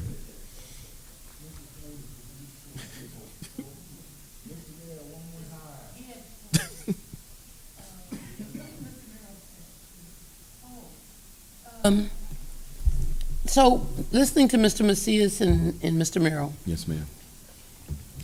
Can, Dr. Montoya, can you look at hall monitors to support our police? And maybe you might want to call them something else. I don't know, different districts I found call them different things. But we used to, when I worked at the high school, we had hall monitors, and so they were more present, close, because it was Mr. Macias saying that the police were not as visible. And the hall monitors were right there, forming relationships and interacting with those kids. And we could afford more of them than otherwise. But then lastly, Mr. Salyer, as a policeman, does it impact that we change and move our policemen around so much so that they don't form relationships with, I mean, we got 24,000 kids and they seem to be moving a lot. Well, I can, if I can jump in here, I mean, the police officers, the middle schools are pretty stable, same way, but you gotta understand, like last year, we had 2 police officers at Judson out sick, hurt. We only had 1, so they pulled people from night shift to fill in. So if there's a turnover, you gotta understand, people get sick, people get hurt. You know, we had no night shift last year for several months, because there were people hurt and they had to put them on day shift to fill in the school. So, yeah, it's good to have people all the time there. You know, like when my kids went to Kitty Hawk, they knew Fletcher. You know, they had Fletcher for 3 years. But because of the turnover and the illness, people got to school and stuff like that, there's a turnover. So you really don't, Chief Gonzalez really doesn't have any fudge. You know, because remember, we had 2 officers down at Judson last year at one time. We had 1 officer at Judson. And as for police presence, they have presence, but you got to understand, I mean, look at this business is report driven, you know, and if you do something, you got to write a report. So if they're sitting in the office, I guarantee you they're not just sitting in the office. How many reports we had last year, Mr. Field? Well, as of this year, it's Yeah, this year so far. 2,507. 2,500, well, that generates a piece of paper 2,500 times. So it's not that their police presence is there, it's that they filled out a form at least 2,500 times. And put that in an 8-hour day times, you know, that's, so they'd love to be, they're out there in the hallway, but, you know, if you make an arrest, you write a kid up, you take them down the office, you know, that's a piece of paper. The good thing about police department in schools is that we decriminalize a lot of stuff. You know, kids got a couple of joints, you walk them down the hall to the vice principal. I'm going to tell you, these school districts that did away with their police departments out there, and they found out real quick that when their city police departments, and I won't mention which district that was, come on board, that generates a report, that generates a ticket, that generates a filing. So a couple of joints at Judson means going to a principal's office. A couple of joints at, you know, other school districts. That's not what I'm hearing. Well, it depends on the circumstance, you know. It's officer's discretion. You understand, it's officer discretion. But I tell you right now, if a school district that doesn't have a police department is called, there will be a report. Now, it's it's always officer discretion what they want to do. And I can tell you probably that discretion is, and it's not, you can't say do this or do that. You know, if the kid's, okay, I'm sorry, I'm dumb, you know, go down, but the kid, you know, bellies up and be stupid, I guarantee you that kid's gonna get a ticket. That's anywhere. Okay, so that's kind of like. I think, Mr. Salyer, though, I was told that we write them all, and I'd be interested to know, Dr. Montoya, that we don't use our police department in that way, that the policemen No, we feel do. they're certified policemen, and at all, because if it was, I mean, Well, are we school- saying A 2,000? school policeman is very 6,000? different from a school police officer's Those are reports. mentality is very different than like out there on the street, okay? They try to build a relationship with these kids to keep them out of trouble, okay? And to try to keep them out of the juvenile justice system. So that's a very different mentality and goal of a school police department than like Bear County or Universal City or even Live Oak, okay? The goal of Chief Gonzalez and Chief Ramon is to keep these kids out of the system. Now, when they rev up and, you know, you got no choice, yeah, you're going to get a ticket and you're going down a juvenile. But I can tell you, it's just like any police officer on the street, it's all how you act towards somebody gets you what you get. You know, if you raise up and be stupid, you're going to go. If you say, okay, I'm stupid, you know, I mean, if you listen to Bear County, we take people home all the time. Bear County does. You're here on the radio taking public assist, taking somebody home, you know. You got stupid, you got stupid. We'll take you home. We understand stupid. Bear County does it all the time. Still generate a report. Still you get a report. Still got to do a, you know, not a big report, but, you know, there's a case number and everything, because you transport this person home. Just members of the board, just very quickly, in our situation down south, we did have an unfortunate incident where at a middle school, a young man brought, basically, it looked like a gun, it did, and the city who was, officers were a block away, so they came first before our ISD police, and they ended up killing the kid in the hallway in front of everybody, so it became a big thing. And we analyzed it through our ISD police. We would have, as Mr. Salyer said, we would have totally handled it different. Now, we didn't want to say that in front of the city police because we had to work with them, but I do not think we would have shot that kid. We would have handled that whole situation different. And the city police just right away, oh, it's a gun, put it down, and the kid's holding it, and they killed him, literally shot him in the hallway. But I think, you know, the point of it is that ISD police, we hope, you know, they go beyond the arrest and the ticket world, that they really try to counsel the kids, they try to talk to them and do more. Now, if it's not happening, and I'll talk to Chief Ramon to see how it's being done, that we may need to visit that a little bit more, you know, but. Yes, sir. Child Nutrition Department. Our Child Nutrition Services operates under the National School Lunch Program, School Breakfast Program, and After-School Care Programs, and the Summer Food Service Program. These programs are monitored by the United States Department of Agriculture and the Texas Departments of Agriculture. Child Nutrition Services and prepares over 26,000 meals per day on average. Nutrition? And it operates out of 19 kitchens, and that includes feeding the staff and the students. Central Kitchen delivers more than 4,000 meals to 9 non-productive kitchens, and Child Nutrition Services is staffed with over 190 employees to include an administrative team of 7 of exempt and 9 non-exempt staff members. Now, some of their accomplishments for the year was creation and implementation of a nutritional analysis software. And what it does is it ensures compliance. They've taken all the different parts of what they serve in a lunch, put them into a computer program and say this is what the calorie substance for that meal should be. Hired equipment repair assistant to improve efficiency on work order completion. Hired a child nutrition accountant, 1, to improve efficiency in daily financial operations. Creation of equipment replacement program for all of their equipment, which allows for planning for budgeting equipment expenses. Conducted a student health advisory committee or SHAC meeting with 4 elementary campuses, 3 middle school campuses, and 2 high school campuses. And they allowed the students to come in and analyze their food to improve on the process. Processed approximately 15,000 school meal applications utilizing their online service or scanning service. Now, some of their areas of concern are student and staff meal acceptability.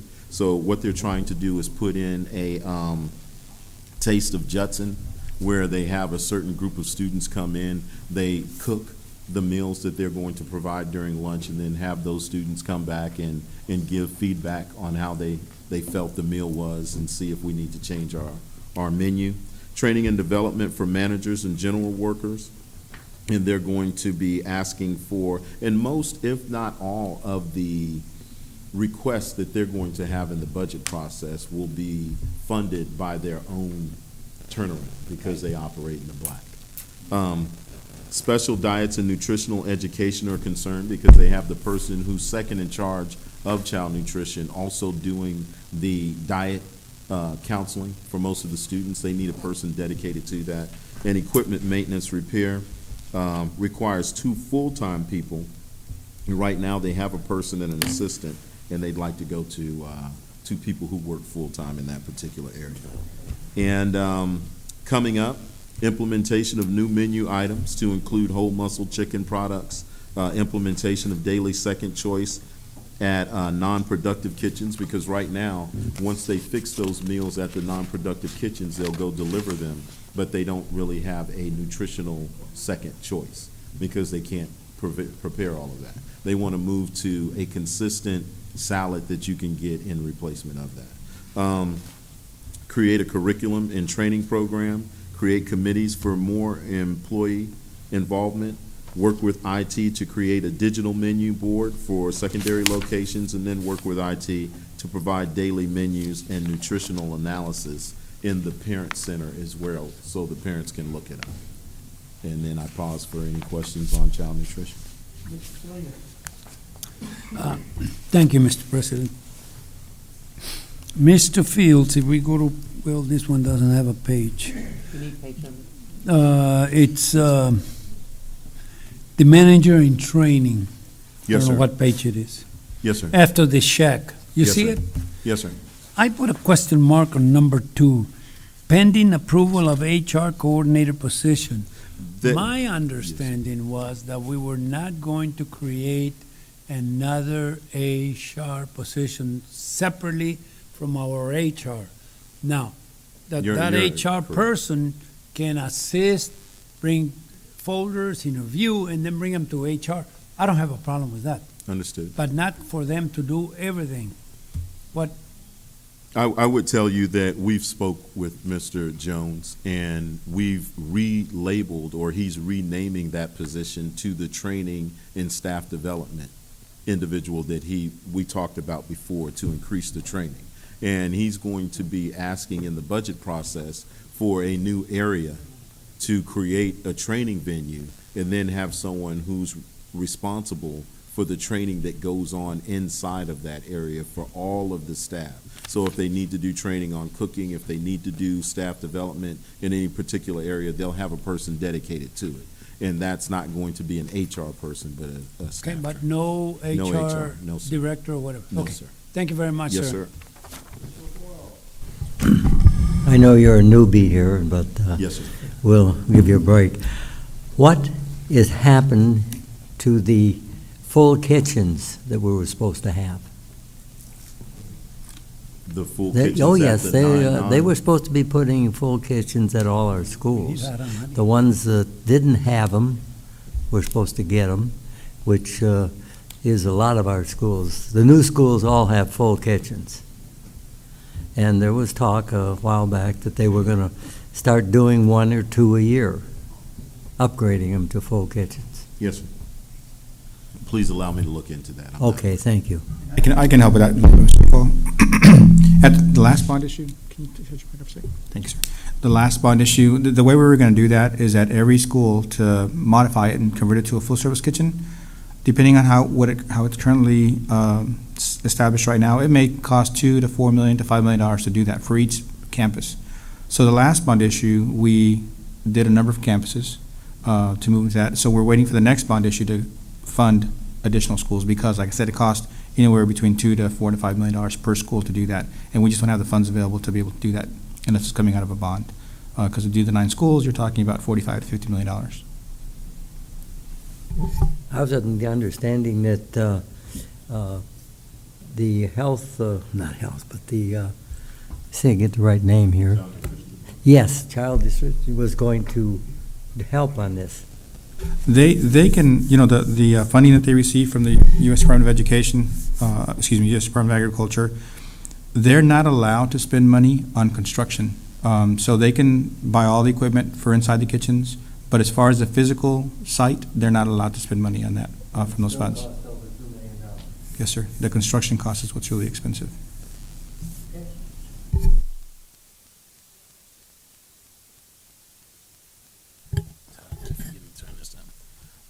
Number one, I think the child nutrition department is great. Until recently, I used to eat in the cafeterias at least once a week, because you can't complain about something if you're not eating the food. But I realize that it's certain things that they have to serve, but it's just a waste that you have to provide it and it goes in the garbage can. I know green stuff is good for you, but they just don't eat it.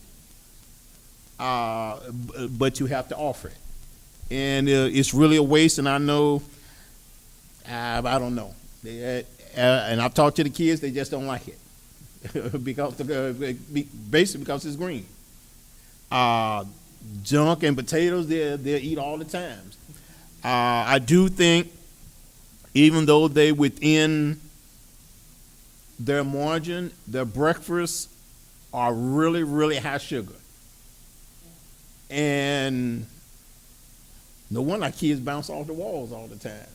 But again, when you look at it, all of it has a nutritional balance. So I really can't say nothing about that.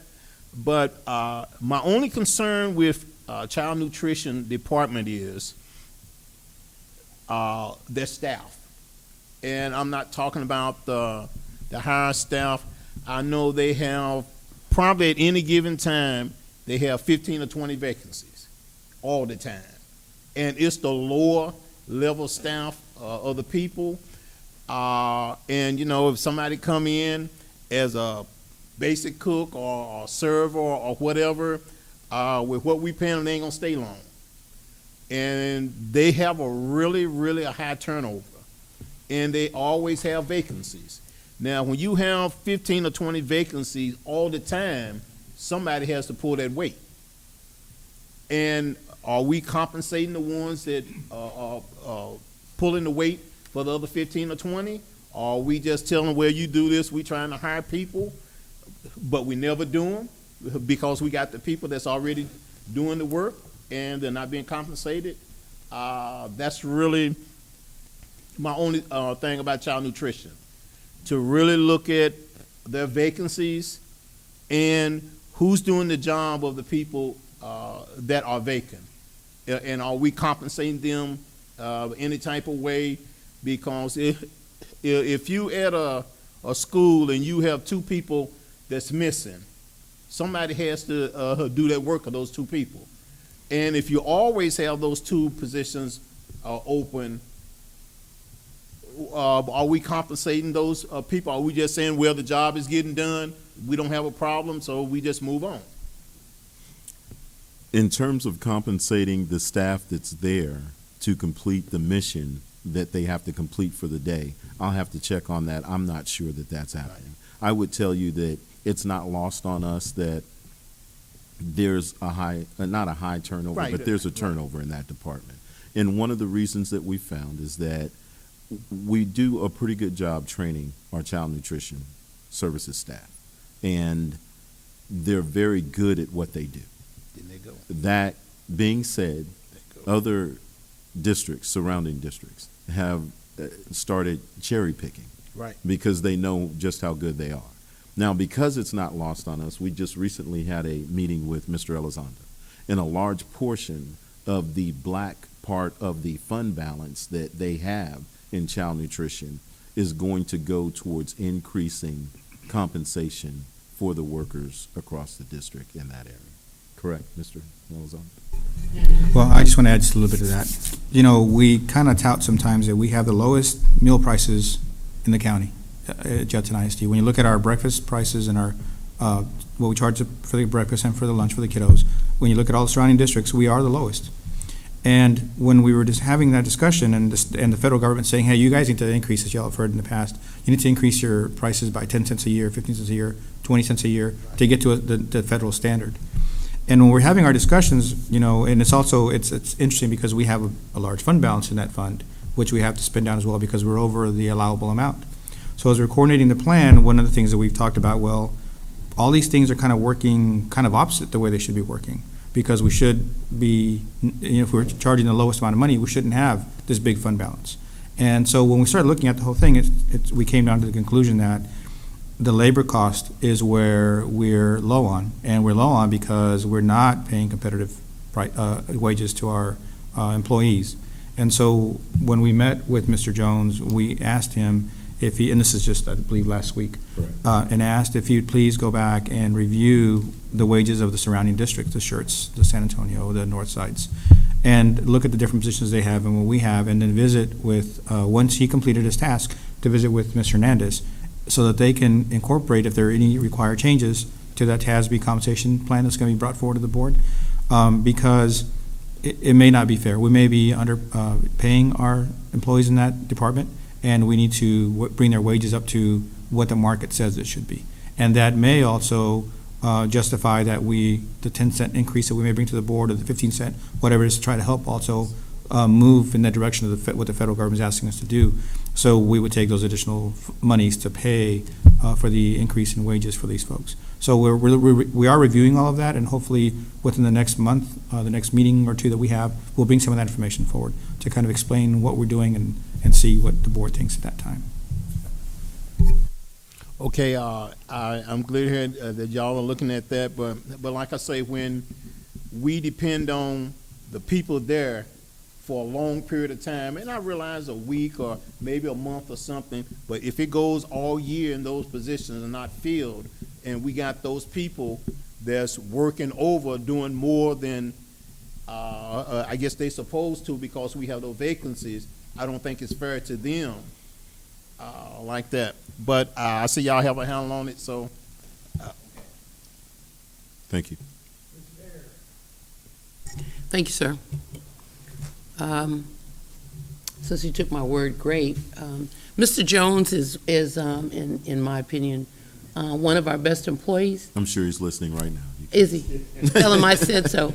Yes, When he arrived, we were having some complaints in child nutrition, and he held some community forums, and his openness to the parents, listening to their concerns, one of which was maybe as minute as not being able to get a second ketchup at their school cafeteria. But the students were listened to. He formed, like you said, you're new, but he formed the SHAC committee. He's brought in a lot of new food tastings. And so I commend this department for what they've done to involve the students in the process. But I did have a note that we, in the budget, Mr. Elizondo, this year, when we were working on our compensation plan, my sons were shocked that we had employees that we were paying less than $10 an hour. They said, "Are you kidding? Are y'all paying people?"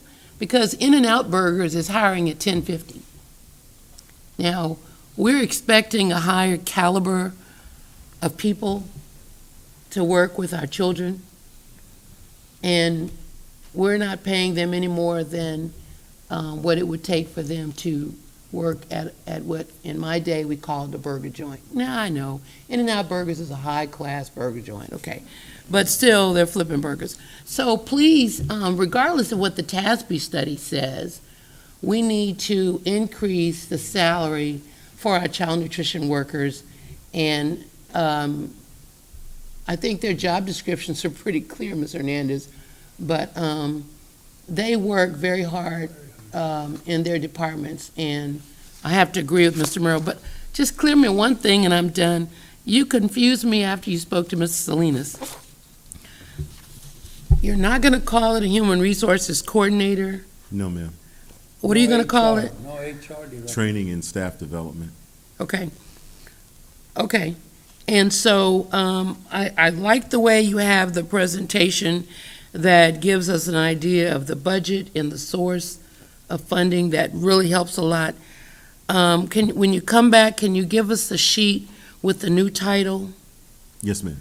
So those are corrected, so I'm following you? Yes, ma'am. But I don't have a problem with you having someone specialized to assist HR in recruiting for those vacancies. Because the difference, Mr. Hernandez, is if they have an HR person working for child nutrition, it comes out of child nutrition money. It doesn't come from our regular budget. So maybe y'all can work together, and if you can get someone specialized in that area to assist you with filling those positions, but it'll have to be worded in such a specialized way that Mr. Elizondo will let us spend that money from, look at his face, from child nutrition. Oh, he'll tell us. Yes, sir. Yeah, but thank you. A lot of the comments were stated already, so I'm pleased to see that we're all thinking alike on a lot of these areas. I do want to commend the idea that we are looking at compensation, because of course that is a whole different bucket in the budget. And I was going to ask where we were, because a few years ago the risk assessment was done for child nutrition and showed that we had a large balance there. I know that in the past we've also utilized those funds to buy equipment. So is there anything in the forecast for any additional equipment that may help all our students? Yes, sir. Yes, sir.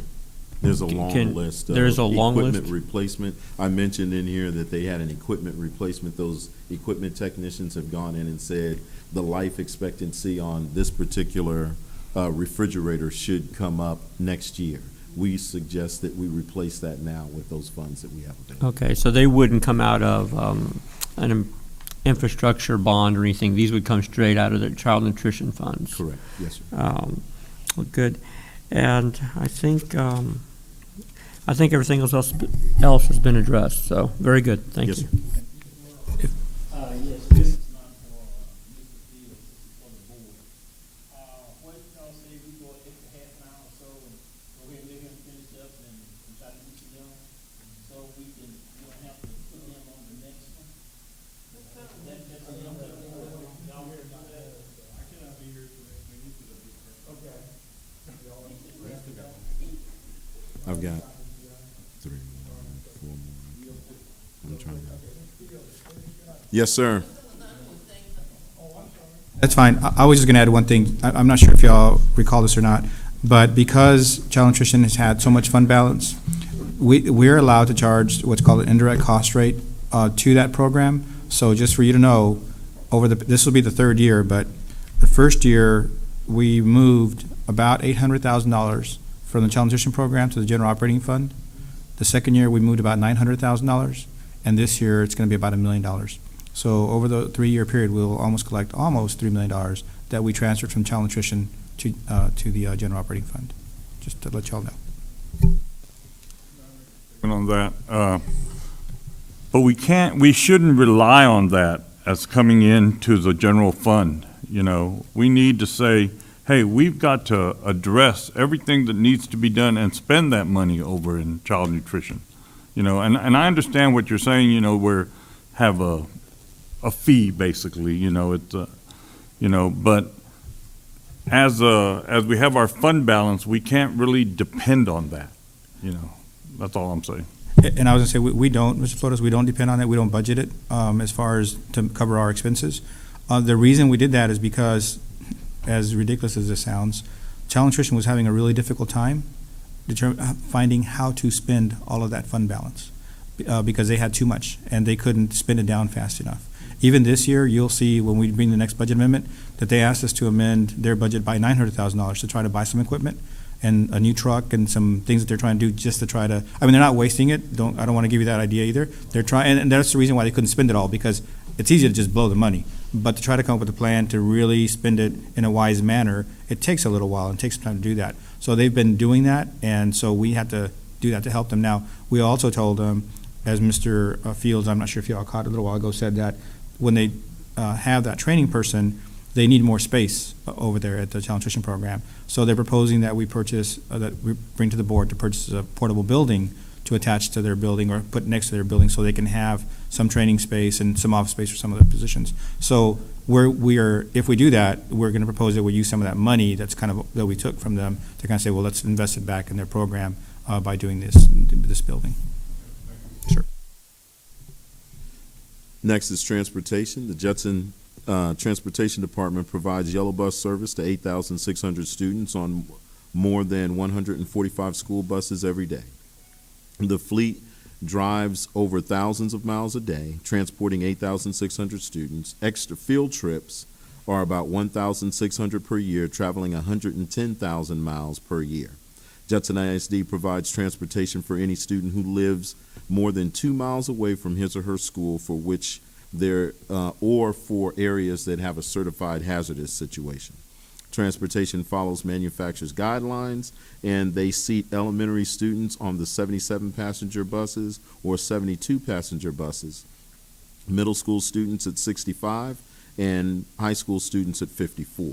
The school bus is an extension of the classroom, and we try to maintain the standards of behavior the same as a classroom on the bus. Now, some of the accomplishments for the 14-15 school year is that they purchased 12 new buses, 6 regular buses and 6 special needs buses, replacing buses that were 15 years old. Audited the payroll department to improve accuracy and increase efficiency. Employee handbook was updated, training for all transportation department on a monthly meeting basis and on early release days. They also took the bus stop arm video pilot program from 2 buses to 30 buses at no cost to the district.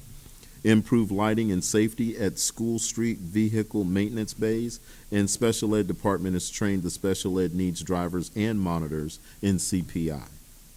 Areas of concern: more effective timekeeping system for their payroll. Improved two-way radio communication with the buses. They need a written procedure to communicate late bus and accident information to campuses and parents. Bus-related student management issues on the buses. Lack of remote video system access on the bus, and training department distance to main transportation facilities. And if the child nutrition department is able to acquire their area, they may be able to use that for training as well.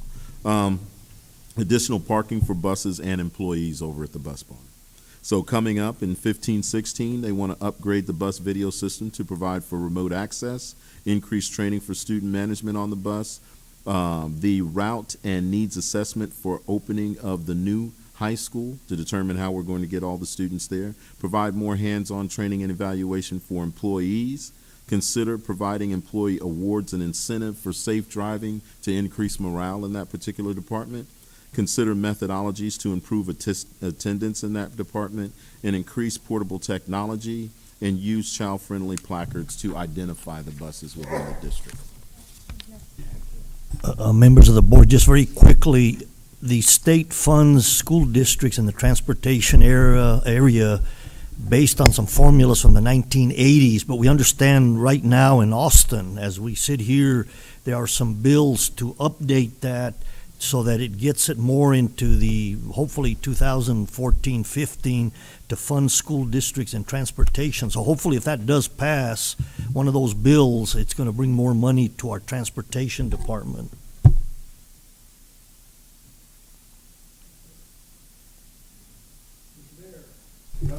Yes, sir. Mr. Dare. Okay, on this one, I'm gonna take back my attaboy. Yes, ma'am. Um, I'm new. Just a reminder. You only get 5. Did I tell you I was new? This is all we have. Understood. We need what you just told us. And I will provide In all writing. of the streamlined documents to you. Again, when I submitted that form, it became obvious that we need to concentrate on those particular areas, so. Well, what you gave us in child nutrition, that was fine, but in transportation, there's just not enough data here. Yes, ma'am. This is one of the weakest areas in our district. Yes, ma'am. We have entirely too many accidents on the news. I'd like to hear some, Dr. Montoya, some serious, this is what we're doing in transportation from head to toe. Morale, hiring, recruitment, retention, whatever those words you want to use, training. The only thing I can say is we buy a lot of buses every year, don't we, Ms. Elizondo? We have nice buses. We need some more training so we can stop denting them up and tearing them up. And I haven't heard too much this year about how the discipline is going. I ran into bus drivers at Sam's, Walmart, and they come up to you and say, "Hey, are you Mr. Dare? Are you on the board? Let me tell you what's going on in transportation." And of course, I'm not going to say anything. Don't anybody get excited. But Mr. Fields, as a new person, this will be one of your greatest challenges. And so please give us some more written data so we can look at what you're saying and compare it to what we know. Yes, ma'am.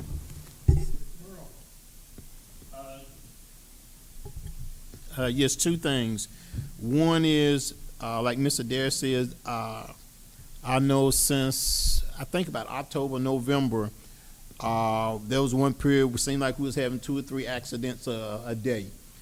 And sometimes when you read it, you see they was rear-ended or something like that, which may not have been their fault. But when we hit somebody or something like that, it is currently our fault. I don't know if they are trying to rush to keep up with a schedule or whatever the means is. We need to really do something to curtail that. And it seemed like that's one of your things you said is going to happen. And the second thing is, I was going to stick Mr. Young with it, but since you brought it up under transportation, we'll deal with it now. And it was their radios and stuff. They really have World War II communications. Yes. You know, you get a lot of static, it cuts out, and it's like that. And if they're in a situation where they need to communicate, they need to communicate. And as you know, people always say our children is our most prized possession. And when they get on the road and something happens, or something happens on the bus, and even looking at the driver's safety, if he needs to communicate with someone, he needs to do it. And not the radio is not working today, or okay, he has to use his cell phone or something like that. We need to make sure all our equipment is up to date and is working. Thank you. I agree. Okay, I can tell you that that's coming in the budget process. Okay. Yes, sir. Man, we're spending money. And You done, Mr. Mr. Merle? And Mr. Young, since he brought it up, I take it off of you and put it on him. Jose, you got a question? In regards to transportation, I know that a couple years ago, we did spend some funding from our fund balance to purchase new buses. I wasn't sure if I heard or did not hear, or is there a plan for continuing to do that process of buying new buses using fund balance money going forward? Are we doing a percentage each year, or what is it looking like? Ms. Macias, they do have a bus replacement schedule, based on, mostly they base it on the age of the bus and the miles on the bus, but they do have a yearly replacement schedule. And so we should anticipate then an amendment to the budget then on an annual basis? Yes, sir. For that. Okay. And I did notice as well, Mr. Fields, that you mentioned about increased employee engagement throughout. Now, I think in transportation, because as Mr. Dare had pointed out, there is very low morale. We do have a high turnover rate in transportation. If that's also going to be extended to the transportation services, will there be an ad hoc committee, or will there be some way to kind of help the communication process with our bus drivers? Is that something that's also in plan? One of the efforts, Mr. Macias, is that we've had the monthly meetings, and I've gone over to participate in those. In addition, we realize there's an issue. We're moving towards holding people accountable as we speak. I can tell you that we had a position available today, and I personally led the interview for that position in transportation. And the plan is to get more involved in every hiring aspect and in making sure that we're doing what we need to do in that department to make it more successful, including recognizing staff and giving the appropriate training, whether it be driving or just incentives on a monthly basis. And the last question I have for you is that we've had to deal with hazardous routes in the past. Anything on the horizon in terms of maybe adjusting any of our routes, or we're pretty good with what we have right now? No, sir. The only one that I could possibly come up with is that I know Converse is currently building a crosswalk from almost the Copperfield area to Judson Middle School. And I know we initially we labeled that as a hazardous route because the students were going to have to cross Rocket Line. We could re-look at it, but that is a dangerous street to have to cross for elementary students going into Miramar or wherever from that school. Thank you. Yes, sir. Mr. Fields, Yes, sir. as the new guy, Yes, sir. And as me board president, Yes, sir. I would like to make a suggestion to you. Yes, sir. You really need to look at documentation of training. I can tell you we had an incident with a transportation person, and we pulled up their documentation. They had had no training in almost 3 years documented. Right? Well, I know And I that can they're tell you that- receiving it in those monthly meetings. I need to You determine whether or really not they're need to, because documenting this was a that very, and when we pulled it up, we were appalled. It was in closed session, so I can't go into it, but Yes, this sir. person had had no documented training in 3 years. So I don't know what you want to do, but I will, it leaves a big liability for us. understood.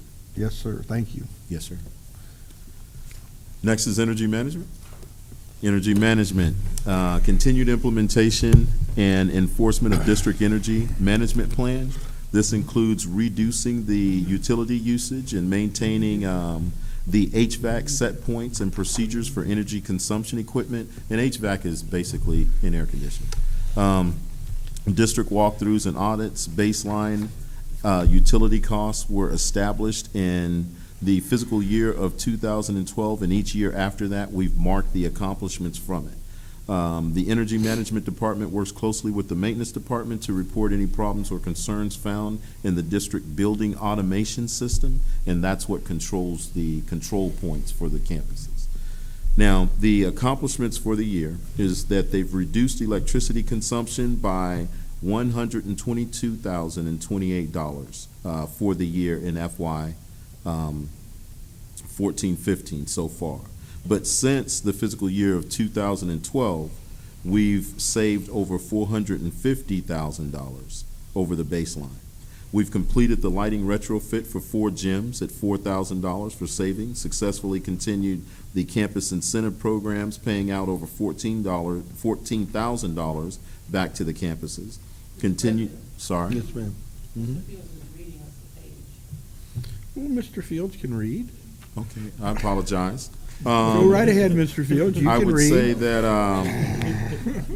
what we're trying to do now is we want to increase our efficiency by establishing water chillers. We've already put the MAG chillers at Park Village and Copperfield and Kirby, and MAG bearing chillers are in a car. You have pistons. A mag bearing chiller is centrifugal force, so there's not as much friction. And then at the new school, we're going to use water that actually cools it down without using any, centrifugal and water, and it should stay cooler with a lot less expenses. Areas of concern, expansion of the energy controls, so we need to come up with another controls person to monitor when it's too hot or too cold throughout the year. Increase of an HVAC, and that person can also serve as an HVAC person who can go in and do some preventive maintenance. Because right now, they go in and fix what needs to be fixed, but no one's really going in, cleaning out areas and doing the preventive maintenance that needs to be done to prevent problems from coming up. Expand communication to the district and campuses on hot and cold procedures, and increase the campus knowledge of SS Direct procedures for approval of when to get your air conditioner turned on or turned off. So coming up, we want to increase the energy reduction by 3%, and you can read all of the other things. Are there any concerns? Yes, ma'am. Yes. So, Dr. Montoya, this past year, we've done a lot of great things in energy management. We had a nice board meeting where we got presented a real big check, and our energy program is working great. But we have a lot of dissatisfied employees. Employees were working and the air went off, and especially in the elementary schools where, we have a lot of dedicated teachers. They said it was too hot. They tried to bring in fans for just themselves so they could work. They were told they couldn't bring in fans. We removed all refrigerators and microwaves. However, some of the higher echelon staff still have refrigerators. And so I would ask that as we prepare to end this school year over the summer, everyone be treated equally. If a teacher can't have a refrigerator in their office, Neither can Mr. Fields, and really he don't, but I do. Yes, ma'am. I do. he doesn't, but, and I won't, I just said that because I knew you did, but I won't call who does, okay? Yes, ma'am. And so everyone wants to have their food hot or cold and not be eaten, because some of the complaints were that when they use the general refrigerator, what are those rooms where the teachers go? Teachers Lounge. The teacher's lounge, people were eating their food. You can't imagine that, Mr. Hernandez, right? Not in education. So my interest in raising morale is that we have a better system of air on or heat off or whatever for, that is more conducive to the staff working after hours. Everyone doesn't go home at 3 o'clock. We have some dedicated employees.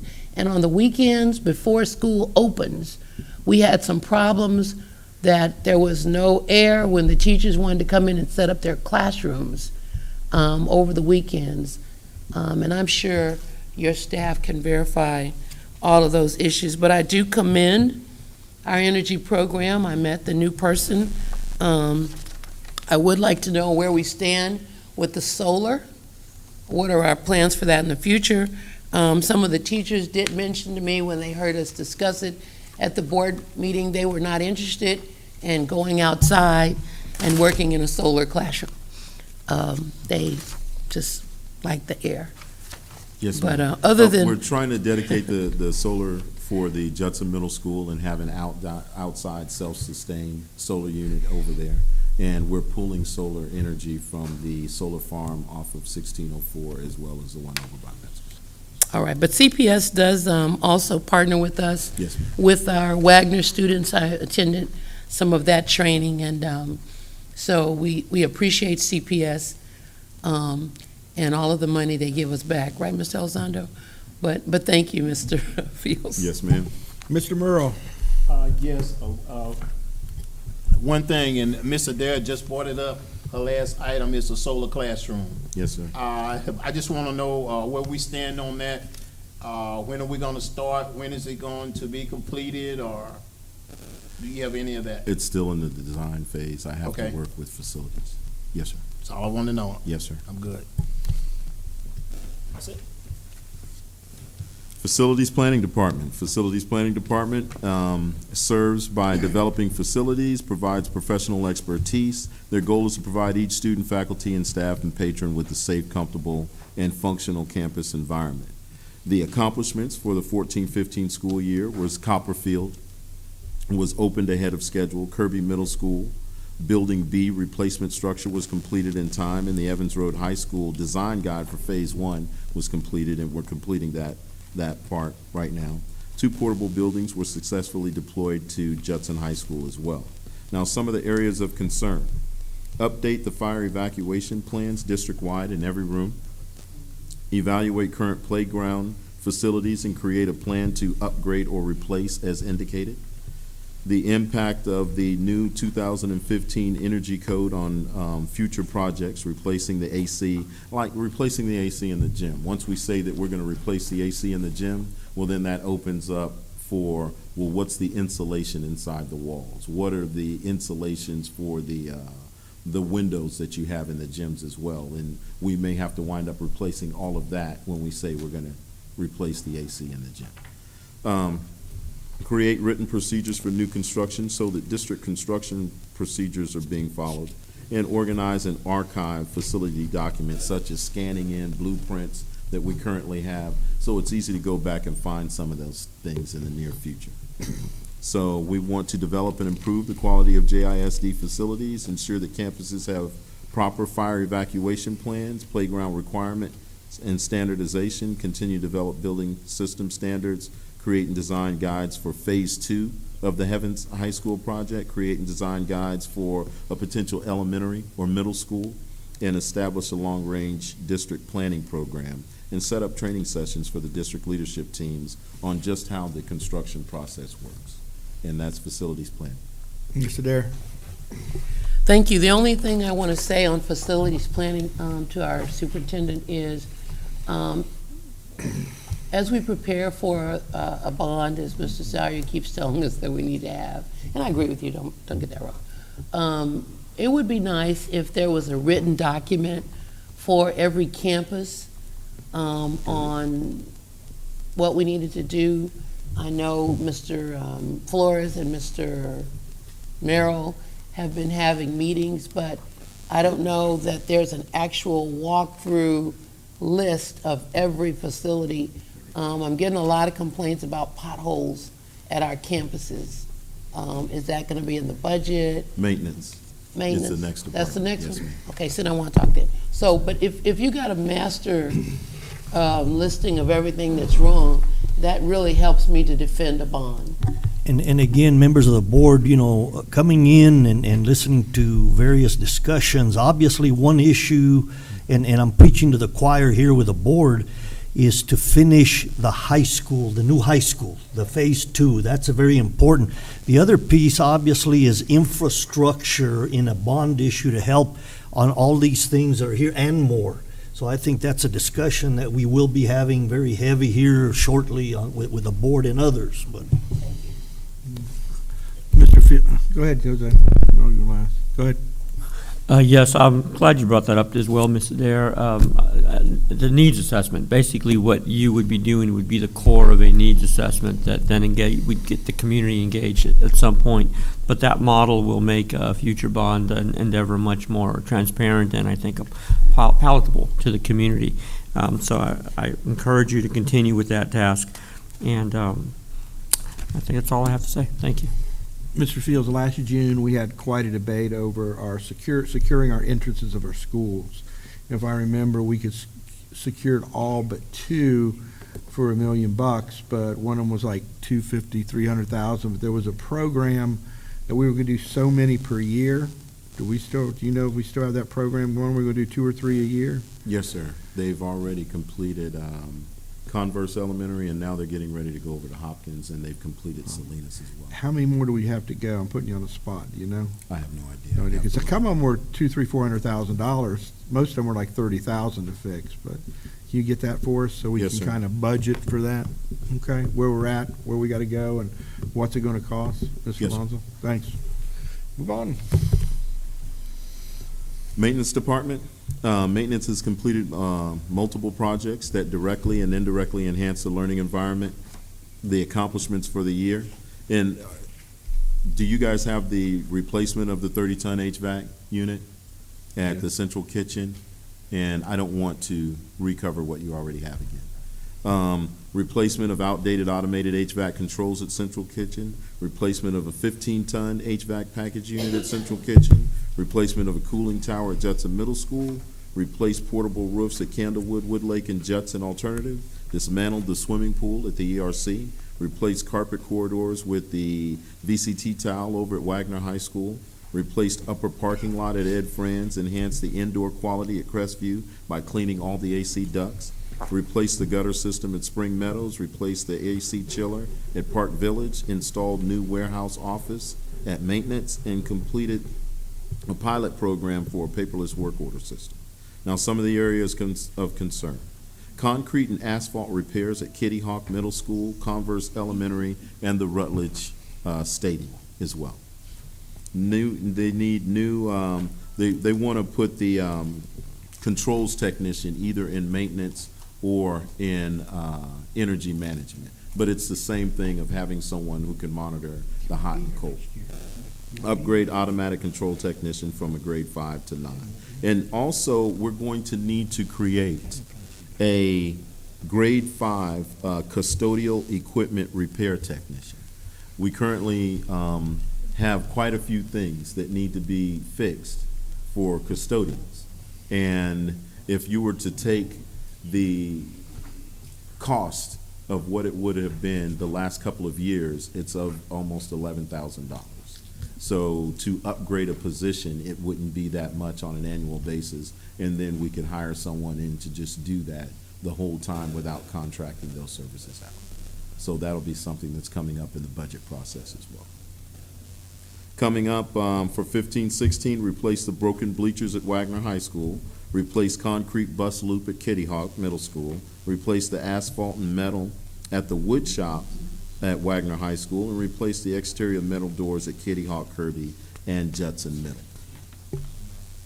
Replace VCT flooring at Hopkins, replace the carpet at Woodlake Hills Middle School, replace damaged restroom partitions at Candlewood, and I'm sure this is in there. Replace the AC rooftop units at Kitty Hawk Middle School and 2 AC rooftop units at Candlewood, and replace the exterior football bleachers at Kitty Hawk Middle School.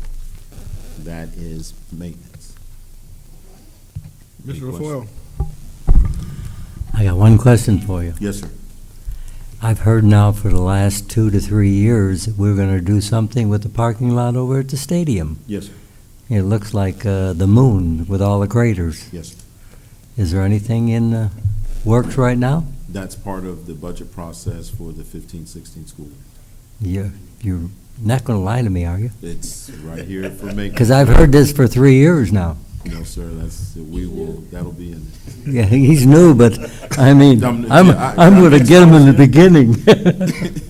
All right, I'm gonna hold you to that, because I Mr. Ozana's drive out got there it. and you get in those potholes, I lose my car. Yes, sir. Go ahead.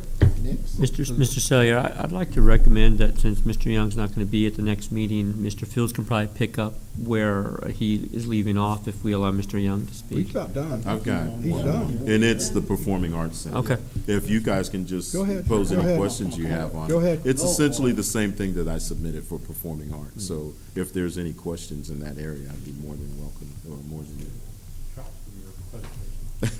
Anything else for Mr. Fields?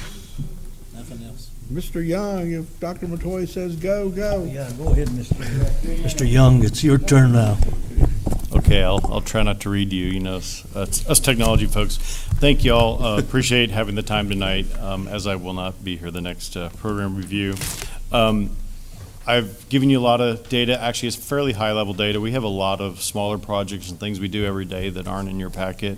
We're composed of 4 main areas. We have desktop services, data services, network services, and development services. So we have a pretty lean team, and I have a lot of numbers to back a lot of things up tonight. I'm not going to share a lot of them with you. I have a brand new report that I just got in the mail this week. So I'm going to sit down with Dr. Montoya, and I'm not going to share all these pages with you tonight, but I am going to sit down at some point with Dr. Montoya, share with him, and then if he decides that you guys would benefit from seeing some of this data, then we'll decide at that point. But I did want to start off just mentioning, because I don't think I've made the case strong enough the past few years about the need of being able to better support staff and students at Judson ISD with technology. There's a lot of needs out there. Really, the only main augmentation of technology staff we did was back in 2006 when I started. And we've grown by at least 6 schools, thousands of students, hundreds of employees, thousands and thousands of devices, and we're actually supporting all of that with at least 1 less technician than we had back then. So I'll just throw that out there. I put in requests that you'll see in the budget process for those people, and I have a lot of good comparative data from other districts. So if that helps, make that a better decision at that point, then we can talk about it at that point as well. The workload is getting greater. So saying all that, the amount of people that we have, they're actually doing more work year by year. So they're either, cutting corners or being more efficient. It's probably a combo of things. At the end of the day, we try to do things very efficiently. Their teams work extraordinarily hard every day. We've closed, in the past 364 days or so, almost 15,000 incidents or work orders. So it's a lot of work, and a majority of that work is done by not all of our staff, right? There's some technician level folks that live in those incidents and work orders day to day. So they're doing a great job. On your first page, which is page 41, you have a chart by week that shows you the volume of incidents, and you can see there's a mountain that starts kind of in the middle of the page there, that hill that starts in August. It becomes Mount Everest very quickly. That is, we don't staff for the August timeframe. It's a very busy time. We've augmented with temporary staff the last, how many years? 3? 3 years, 2 years. So we've been augmenting with temporary employees every year. We've been hiring more and more of them every year to help out. So that does assist with that time frame. And you can see it, the level workload stays higher, pretty high all the way through like October. So it's pretty heavy. It's hard to recover from the August startup until about November almost. It's very difficult. But they're doing a good job with that workload. If you go on to page 42, there's another chart that I think is real important. People rely on technology to do everything now. There's nothing in any director's or cabinet member's area that does not rely on technology anymore. You take a school like Copperfield, the intercoms, the doors, the clocks, the air conditioning, beyond all the normal technology stuff we think of, the computers and the programs, everything relies on the network and technology to run. And people then, if it does not work and they don't have timely service, they end up either spinning their wheels, not being able to be productive, or we end up paying people that make a lot of money to help each other try to troubleshoot technology, when we should be relying on technical staff that are paid at a different level to support those folks. So I'll just put it that way. If you look at page 42, there's a help desk call, and this is phone calls, not the amount of web-submitted incidents or incidents that come in that way, but these are the actual phone calls. And I just want to call out the blue line, which are the received calls, and I think these are weekly numbers, Mr. Davis? Right, so they're weekly numbers. Unfortunately, what worries me is the green line. And that's the calls we abandon and can't answer. So that's when the phone rings and there's no one there to pick it up because they're on another call. We have one help desk employee for a district of 26,000 users. Almost all year long, we've had a second person there. So this reflects staffing that we don't even have. That is, we've had a temporary employee helping most of the year. So I just want to bring that out, that there's a lot of folks that probably aren't getting the service they need nor they desire. And to back that up a little further, at the bottom of page 42, this is a comparative study just released, as I said, this week. This is a staff comparison of 18 Texas school districts. As far as size-wise, Judson's right in the middle of the pack, size-wise. But this chart is normalized across all the districts, so it's staff count per 10,000 students. And you can see Judson, we are way to the left of that chart on staff count per 10,000 students. So I'll just leave it at that. There's certain types of staff that are, maybe overrepresented or more so staff types that are underrepresented.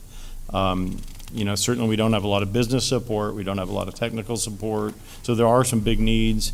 But I do want you to know this is some good data to back it up. It's very, very current. So this is part of a benchmarking study that we paid to be a part of, and that's what this book is all about here. So, all right, so I want to move on to page 43 and just kind of put the numbers in a little different light. This shows you the amount of workstations, computers, tablets, laptops, et cetera, that each of the technical staff, this is Mike Davis's team, each of his staff support around 1,600 computing devices each. And that does not include the projectors and the little interactive, remote control boards and different things that they use in classrooms, but this is just the base computing devices. So it's a pretty high number. I don't know of any other industry that works around these kind of numbers in technology. But we're not alone in that, but we're almost to the far side of that chart in that regard. There's some other numbers. The next page has an IT investment per student. We're much more in the middle of the pack. I do know this is a number that's hard for a lot of districts to calculate because a lot of these numbers are expensed over time. So it's hard to come up with numbers. Our chart shows we spent a lot of money on our network. Actually, our network's in pretty good shape, but we are going to be looking at some E-rate funding for the upcoming year. We're probably lighter than we need to be in student devices. To some extent. And we have some better numbers around that I can share after I share them with Dr. Montoya as well. But I will say what's really awesome, in light of all this team works extraordinarily hard. And in fact, the biggest focus we have as a group the last several years has been customer service. And I heard it asked earlier, how do we measure customer service? Well, we do measure it. We measure it with a survey every time we close an incident. And staff have the option to fill out that survey and let us know how we did. And if you see at the bottom of page 44, All the surveys sent this past year, there's almost 14, well, when this was printed, almost 13,557 surveys were sent out, 28% of which were filled out. And we have pretty incredible numbers, I think, overall. They've gone down a little bit from the past year, but our workload's gone up, so I'll give my staff the credit where it's due. They've been working hard. They received a 4.72 average rating out of 5 for customer service. And I'm sure they're tired of me talking about customer service. So we'll have department meetings, we'll look at numbers, they're smiling back there, but it's important. At the end of the day, I want the end user to be happy with what we did for them. So that's the utmost importance. All right, so that's been a big deal. We display those numbers in our hallway all the time. They're there for all of district staff to see. We don't hide them. We want people to know. We want our staff to know that people know, and I think it really makes a difference. Going on, page 45, we continue to make improvements and refinements in Parent Center and our mobile app. Those are where we spend a lot of our, especially on Parent Center, we spend a majority of our programming time there, other than maintaining some of our other apps like our attendance system. That traffic that we see in Parent Center from last year has gone from 530,000 logins last year to over 800,000 this year. So the amount of parents and students logging in, checking on grades, attendance, lunch balances, overdue library books, you name it, we have it in there. It's very robust. It's going up dramatically. So the people that are checking and interested in following what's going on with their students, we know that traffic's going up, and it's really going up on the mobile side. With our mobile app, this year is the year that the mobile traffic is outnumbered our desktop or other devices accessing student data. So most of that traffic is coming from mobile. And interestingly enough, of those 800,000 logins, 416,000 were students logging in. So we call it Parent Center, but students are logging in as well. So it's good to know. So we think that's a really successful project. It's done very well. I'll move on quickly to eForms. We're continuing on that path. The numbers are going up. They're doing more things in eForms around students this past year. So they're doing a lot of student tracking in the Aware part of Eduphoria, where teachers fill out different forms about students, and those forms follow the students through the educational system so that the data's not lost. So that's something that's a newer project. We've been working with some of the other departments on these forms, so they're doing a great job with that. Moving on, I do want to mention a big project technology-wise, which is our virtual desktops. These are what we converted all of our elementary and middle school labs to this past year, including the training lab in this building. We did that first, actually. Figured we had to eat our own dog food. We knew there was slowness. We came to you for asking for funding, or we had the funding, but asking for the approval of purchase of servers, which are how those desktops run. The processing power sits in our data centers, and then the labs, if processed correctly in the data centers, should function well. And so we just completed in the past few weeks the installation of those servers, and we're happy to report we are hearing much better things about the operations of those labs. One of the reasons we did that in the labs is because of staffing. It takes a lot less staff to run those labs because there's no computers to go out and fix in those labs anymore. There's just a little box that basically works or it doesn't. There's nothing to repair on them. Okay, quickly moving on, we've upgraded to 2 internet pipes this year. Now the second pipe finally went in. It took a lot of struggle. It's kind of like, think of calling your cable company and asking for that appointment, and they get there between 8 and 5. This is more like, we'll get there between June and March. We got it in, and we're now having to upgrade componentry that filters the internet, that provides security on the internet. So we're not fully capable of using all of that bandwidth right now. But just know we're going to be at 2 gigabytes of internet. When I started, we were around 40 megs of internet. So the amount of increase is pretty phenomenal. This year, and I'm moving on to page 48 and 49 now, the federal government made a massive change in the way the federal E-rate program operates, and that's the funding that we get for network and connectivity based on free and reduced lunch. So the fields that, the forms that Mr. Fields collects are quite important for us in getting funded federally for this. because of the way the feds changed the program, we decided to go on a giant, or submit a very large application for funding this year, with worries that if we wait for a future year, it may not be available to us. And so the new funding mechanism will fund projects at every campus, which was not the case before. So that's a big change. Of course, in all the greatness of federal programs, it'll also fund new technology for a place like Copperfield. Well, you can kind of figure that out a little bit. That doesn't make the most sense. But what's really good is we're going to qualify for a lot of E-rate money, we think. We filed the forms. We're looking at a lot of rewiring of older campuses, replacement of our central network switches, which can be phenomenally expensive. We had one fail a few years back, and the only reason it saved the district from like a meltdown was that we had the switch that was going into the new Judson High School at the time. And so we didn't come to you to ask for a replacement, because that would have been an emergency we needed funding for.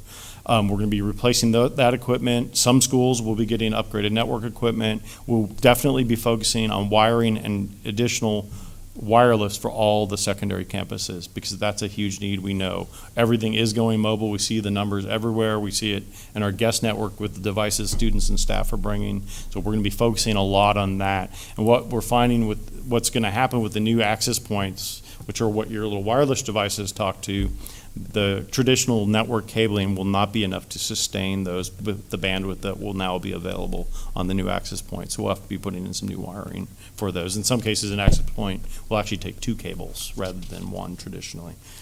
Other than that, the ERC, we had a lot of work done this year. That was an emergency funding that the board did. So facilities planning coordinated the installation of a new battery system, a new electrical system here, so we're in better shape here. The worry now is the generator, which I believe is being discussed with maintenance as we speak, because I believe there's actual problems with that. So that's a worry, but things are looking better here overall.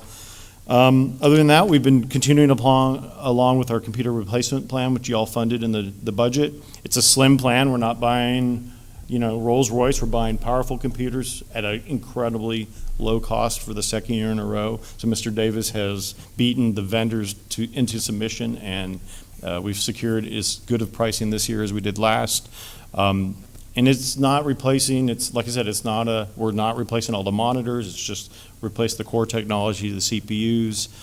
We are adding in Chromebook carts at all those sites, so we're augmenting technology as we upgrade those sites, so they're getting more technology than they had. Maybe it's not where it needs to be. I know Dr. Montoya mentioned with the facility study that there was a lot of comments that teachers really want more technology, so that might be a further discussion we can have, but we are adding some more in as part of this plan. And I believe we've assembled all the Chromebook carts for the summer's campuses, and we just placed the order this week for all their computers. So that's going along. We'll be seeking funding for year 3 in this upcoming budget, and then the final year of that plan, the 4th year, will be the 2 major high schools and 1 new elementary campus that we'll seek funding for. So we're moving right along. You guys have done great with that. A lot of districts really struggle and try to only rely on bond funds for these types of projects, and then they end up with a failed bond or 2 and 12-year-old computers in the classroom, and that's a real mess for teachers and students in that case.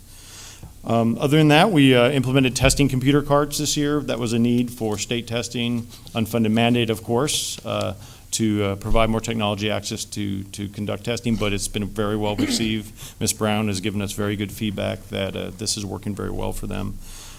And one big project we did, that's not a real exciting one, it's a back-end project. We just completed setup and implementation of a system to manage all the desktops. So let's say a new piece of software was needed at Wagner High School. We could automate the installation of that software out to all the computers there without a technician having to visit every one of those campus or every one of those computers. That's not new. We've had something that did this for years, but it's out of date. They wanted an incredible amount of money to replace that, and we were able to, under our Microsoft agreement, which was in the last board meeting, basically that funds the system, and we just had to pay consultants and staff to get us trained and set up on the system, and now we're good to go. And so it should be much lower cost year to year, and it is working, correct?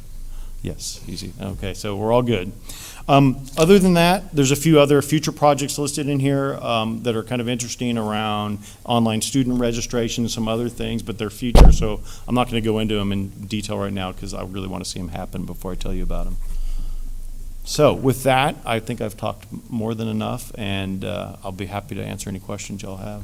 Thank you, Mr. Young. Ms. Adair? Just a couple of things. You did not mention cross-training of Mr. Jesse over there. We talked about this last year. How have we done?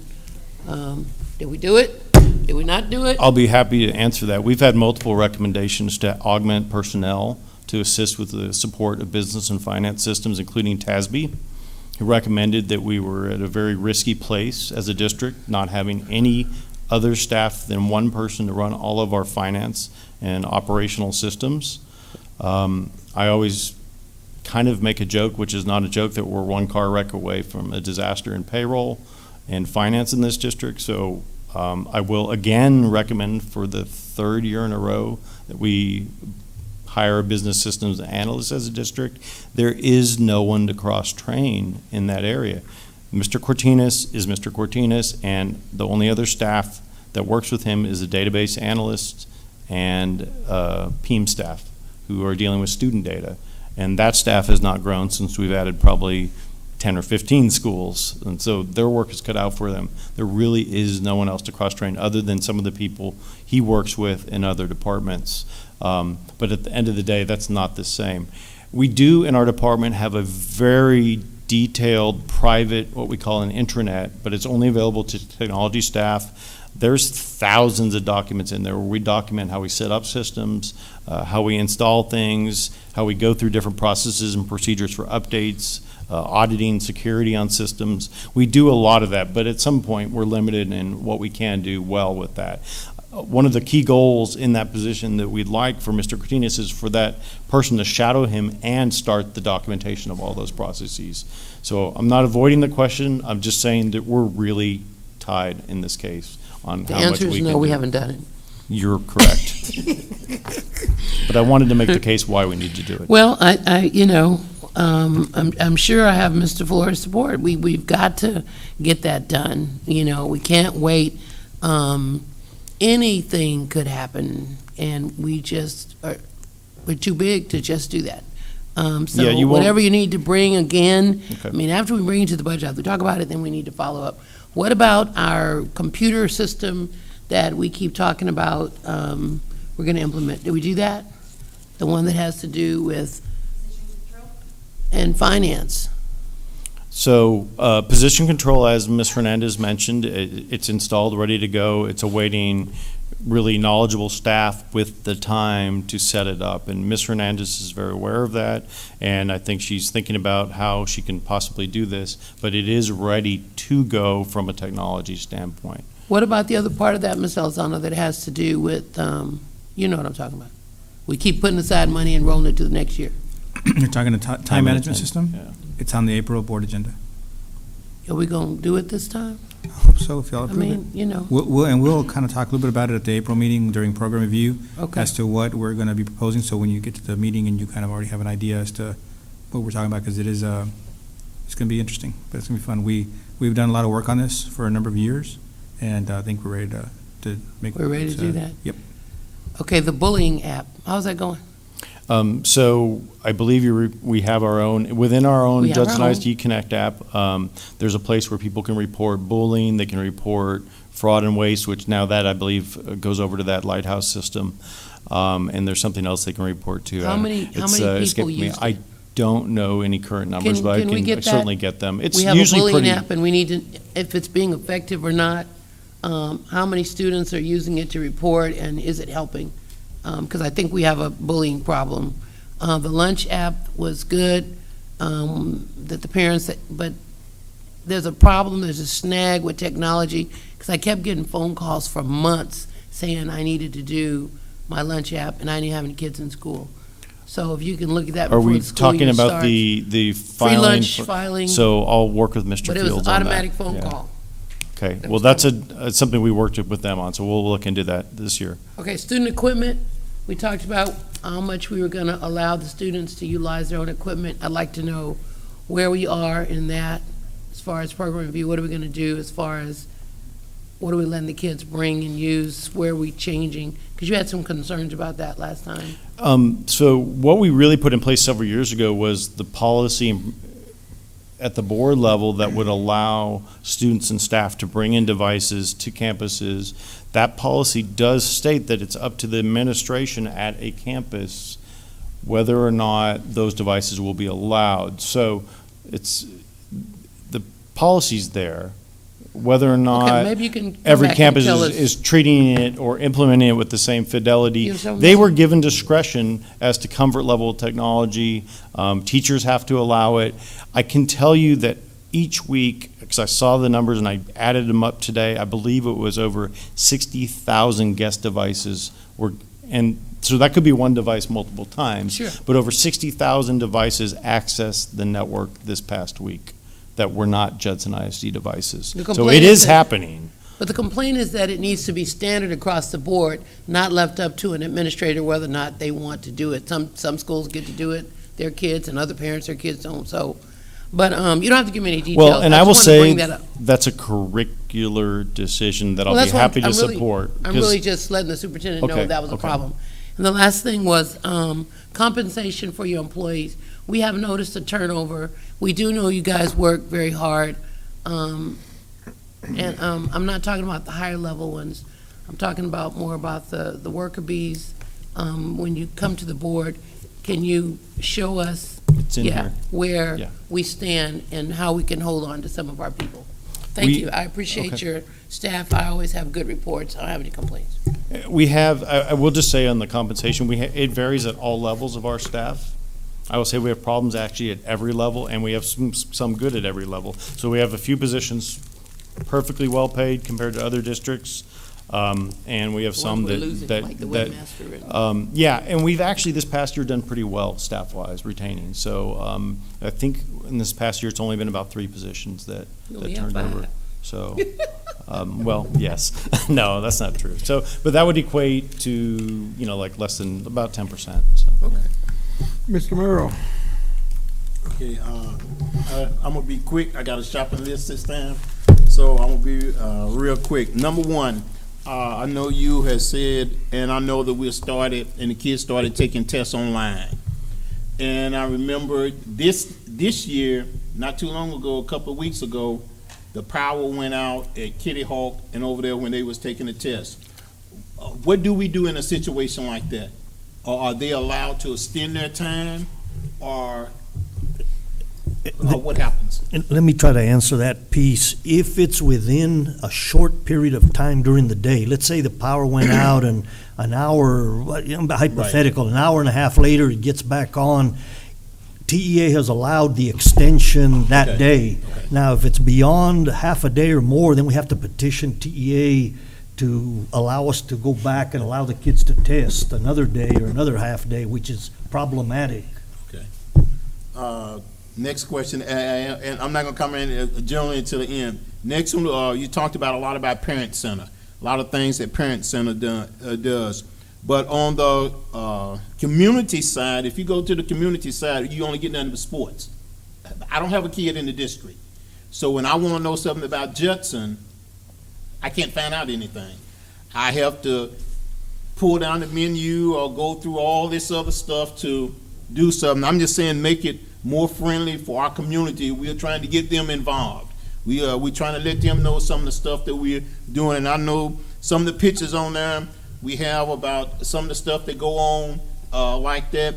Maybe we can take those pictures and put them in a slideshow off where if they want to go back and they want to look at all of them, they can do that. Instead of leaving up there for a couple of days or something like that, then moving them off over there. that's Next something thing- we'd probably want to work with community relations or public information on. But we would have to help them get it into the right place in the app. So Okay. I'll make note and talk with them. Next is help desk. I know you mentioned the help desk, and I agree with you. I have been there, and I've seen Porter talking on the phone, working on a device, and trying to help somebody that's standing there, and that I think he really needs help. But he really does a fantastic job. Yep. He's one of the people that I was talking about, again, over there when I was talking about food service. He's doing the job of 2 or 3 people, but he's only one person. And, but I realized, I don't know how many slots y'all got for help desk person or something like that, but the volume of work, and you know personally, when I come over, I'm over here, I always go and look at the graphs on the monitor on there and see what the work that the people are doing. And he really does a lot of work. And everything, he's very knowledgeable about the tablets, computers, everything. And everybody is well pleased when they have a problem and he settles it. So kudos for him. He's doing a good job. Not only him, but all the rest of them, because it used to be a long wait time when something goes down. All that has been just about eliminated. So things are going along fine. And I'm moving on because I want to hurry up and get finished. Next thing, no, I got a couple more. How many devices, and I know you said just put the new servers in, how many devices can a school or the district as a whole get on at one time? Get on in terms of log into them, Well, or? right, like when we was just talking about the Testing. no, not testing, but bring your own device. If we had a school and everybody in that school bought their device, how many people could get online at one time? And it's approximate. I'm not asking you. It's hard put to it say down. because it's really dependent on what they're doing on that device. So, Average. you know, if they're just looking at a single web page, most schools could probably support almost every student looking at something on a device. But in reality, we'd 200, probably need to 300? augment our wireless to at least one access point for every classroom, which we don't have at every campus, right? So that's what we're planning for in the future, certainly at secondary, and we'd like to do it across the district at some point, where every classroom would have an access point, which feasibly an access point should be able to easily support the number of kids in that classroom. But then you have other functional limitations that come into play, right? At some point, if every kid's on a device and, you know, half of them are at YouTube or, streaming media of some sort, that's a high bandwidth intensive Right. thing. We're going to choke somewhere else in the network, right? We're going to have some other pipes clog up. Most likely it would be at that internet connection point, trying to get out to the internet, because that's still going to be a bandwidth limited point at some point. So basically, you're saying that we can do the bring your own device limited. We can do it pretty darn well. I don't think we're hitting any limits with it that I've heard of from feedback from staff at this point. Okay. But at some point in the future, we're going to need to do upgrades, and that's what we're going to be planning on with this upcoming E-Rate filing, is really focusing on prepping for more wireless going forward. So we may not need it today, but we know we will. Okay. Last thing, y'all. I know at last board meeting, we agreed, and you're going to start your replacement with your computers. I remember last time when we done the replacement in the bond, when we bought all the new computers, we said that we was going to allow the community to buy the old computers. Then we turned around and we sold them in bulk for salvage. Now, and some of them was junk. It really was. But I know now some of our computers, some of the old computers are pretty good. I just want to know, what are we going to do this time? Well, I don't ever recall anyone making that promise, number one, but I don't think it's a bad idea at all. I think it's a very good idea. We actually had, we haven't had a lot of new used computers, if you will. That is, what we have used today is actually, most of what we have in our warehouse is leftovers from 2006, so they're very, very old. And we're just using them as parts because we use some of those at the high school still as endpoints for a different type of virtual desktop computing. So we're still keeping them around for parts until the high schools get outfitted a couple years from now. All the current machines we've pulled in the last 2 years of replacements are actually becoming student computers in the elementary classrooms. So we really don't have much that we've pulled. Even the really old laptops we've pulled, we've taken them and imaged them with Linux, and we're using them at places like, we were using them at JSAS and some other locations because they could still do some online work. They couldn't do everything. Now I'm but talking they about could- the ones that you're gonna replace now. The last board Those, so meeting- far, those have been going into elementary classrooms. If we end up not needing all of them for the rest of the elementary classrooms, Okay, if then, they go in the classroom, I don't have a problem. right, so, but at good. that point, if y'all would like to see a proposal when we do have some equipment for some type of program, I think it'd be great. Actually, the thing that interests me the most, because Mike's staff is pretty busy, I think if we could have a class, say at Wagner, if they have a technology class, where those kids could be working and refurbishing those computers, I think there might be more value there, because now you have an educational value as well as a community value. Okay. Overall, I think technology is doing great. And as you know, technology is great today, and it doesn't change tomorrow. But we are a lot more advanced than a lot of more districts. So well done, and I'm gone. Bye. Thank you. It's because of our great staff. I mean, Ms. they're awesome. Hernandez, Mr. Fields, Mr. Young, thank you very much. Jose, gentlemen, Jackie, as always. Dr. Matoya, your show, anything? No, sir, that wraps it up, and thanks for all the information. This means adjourn 9 o'clock. Thank you all.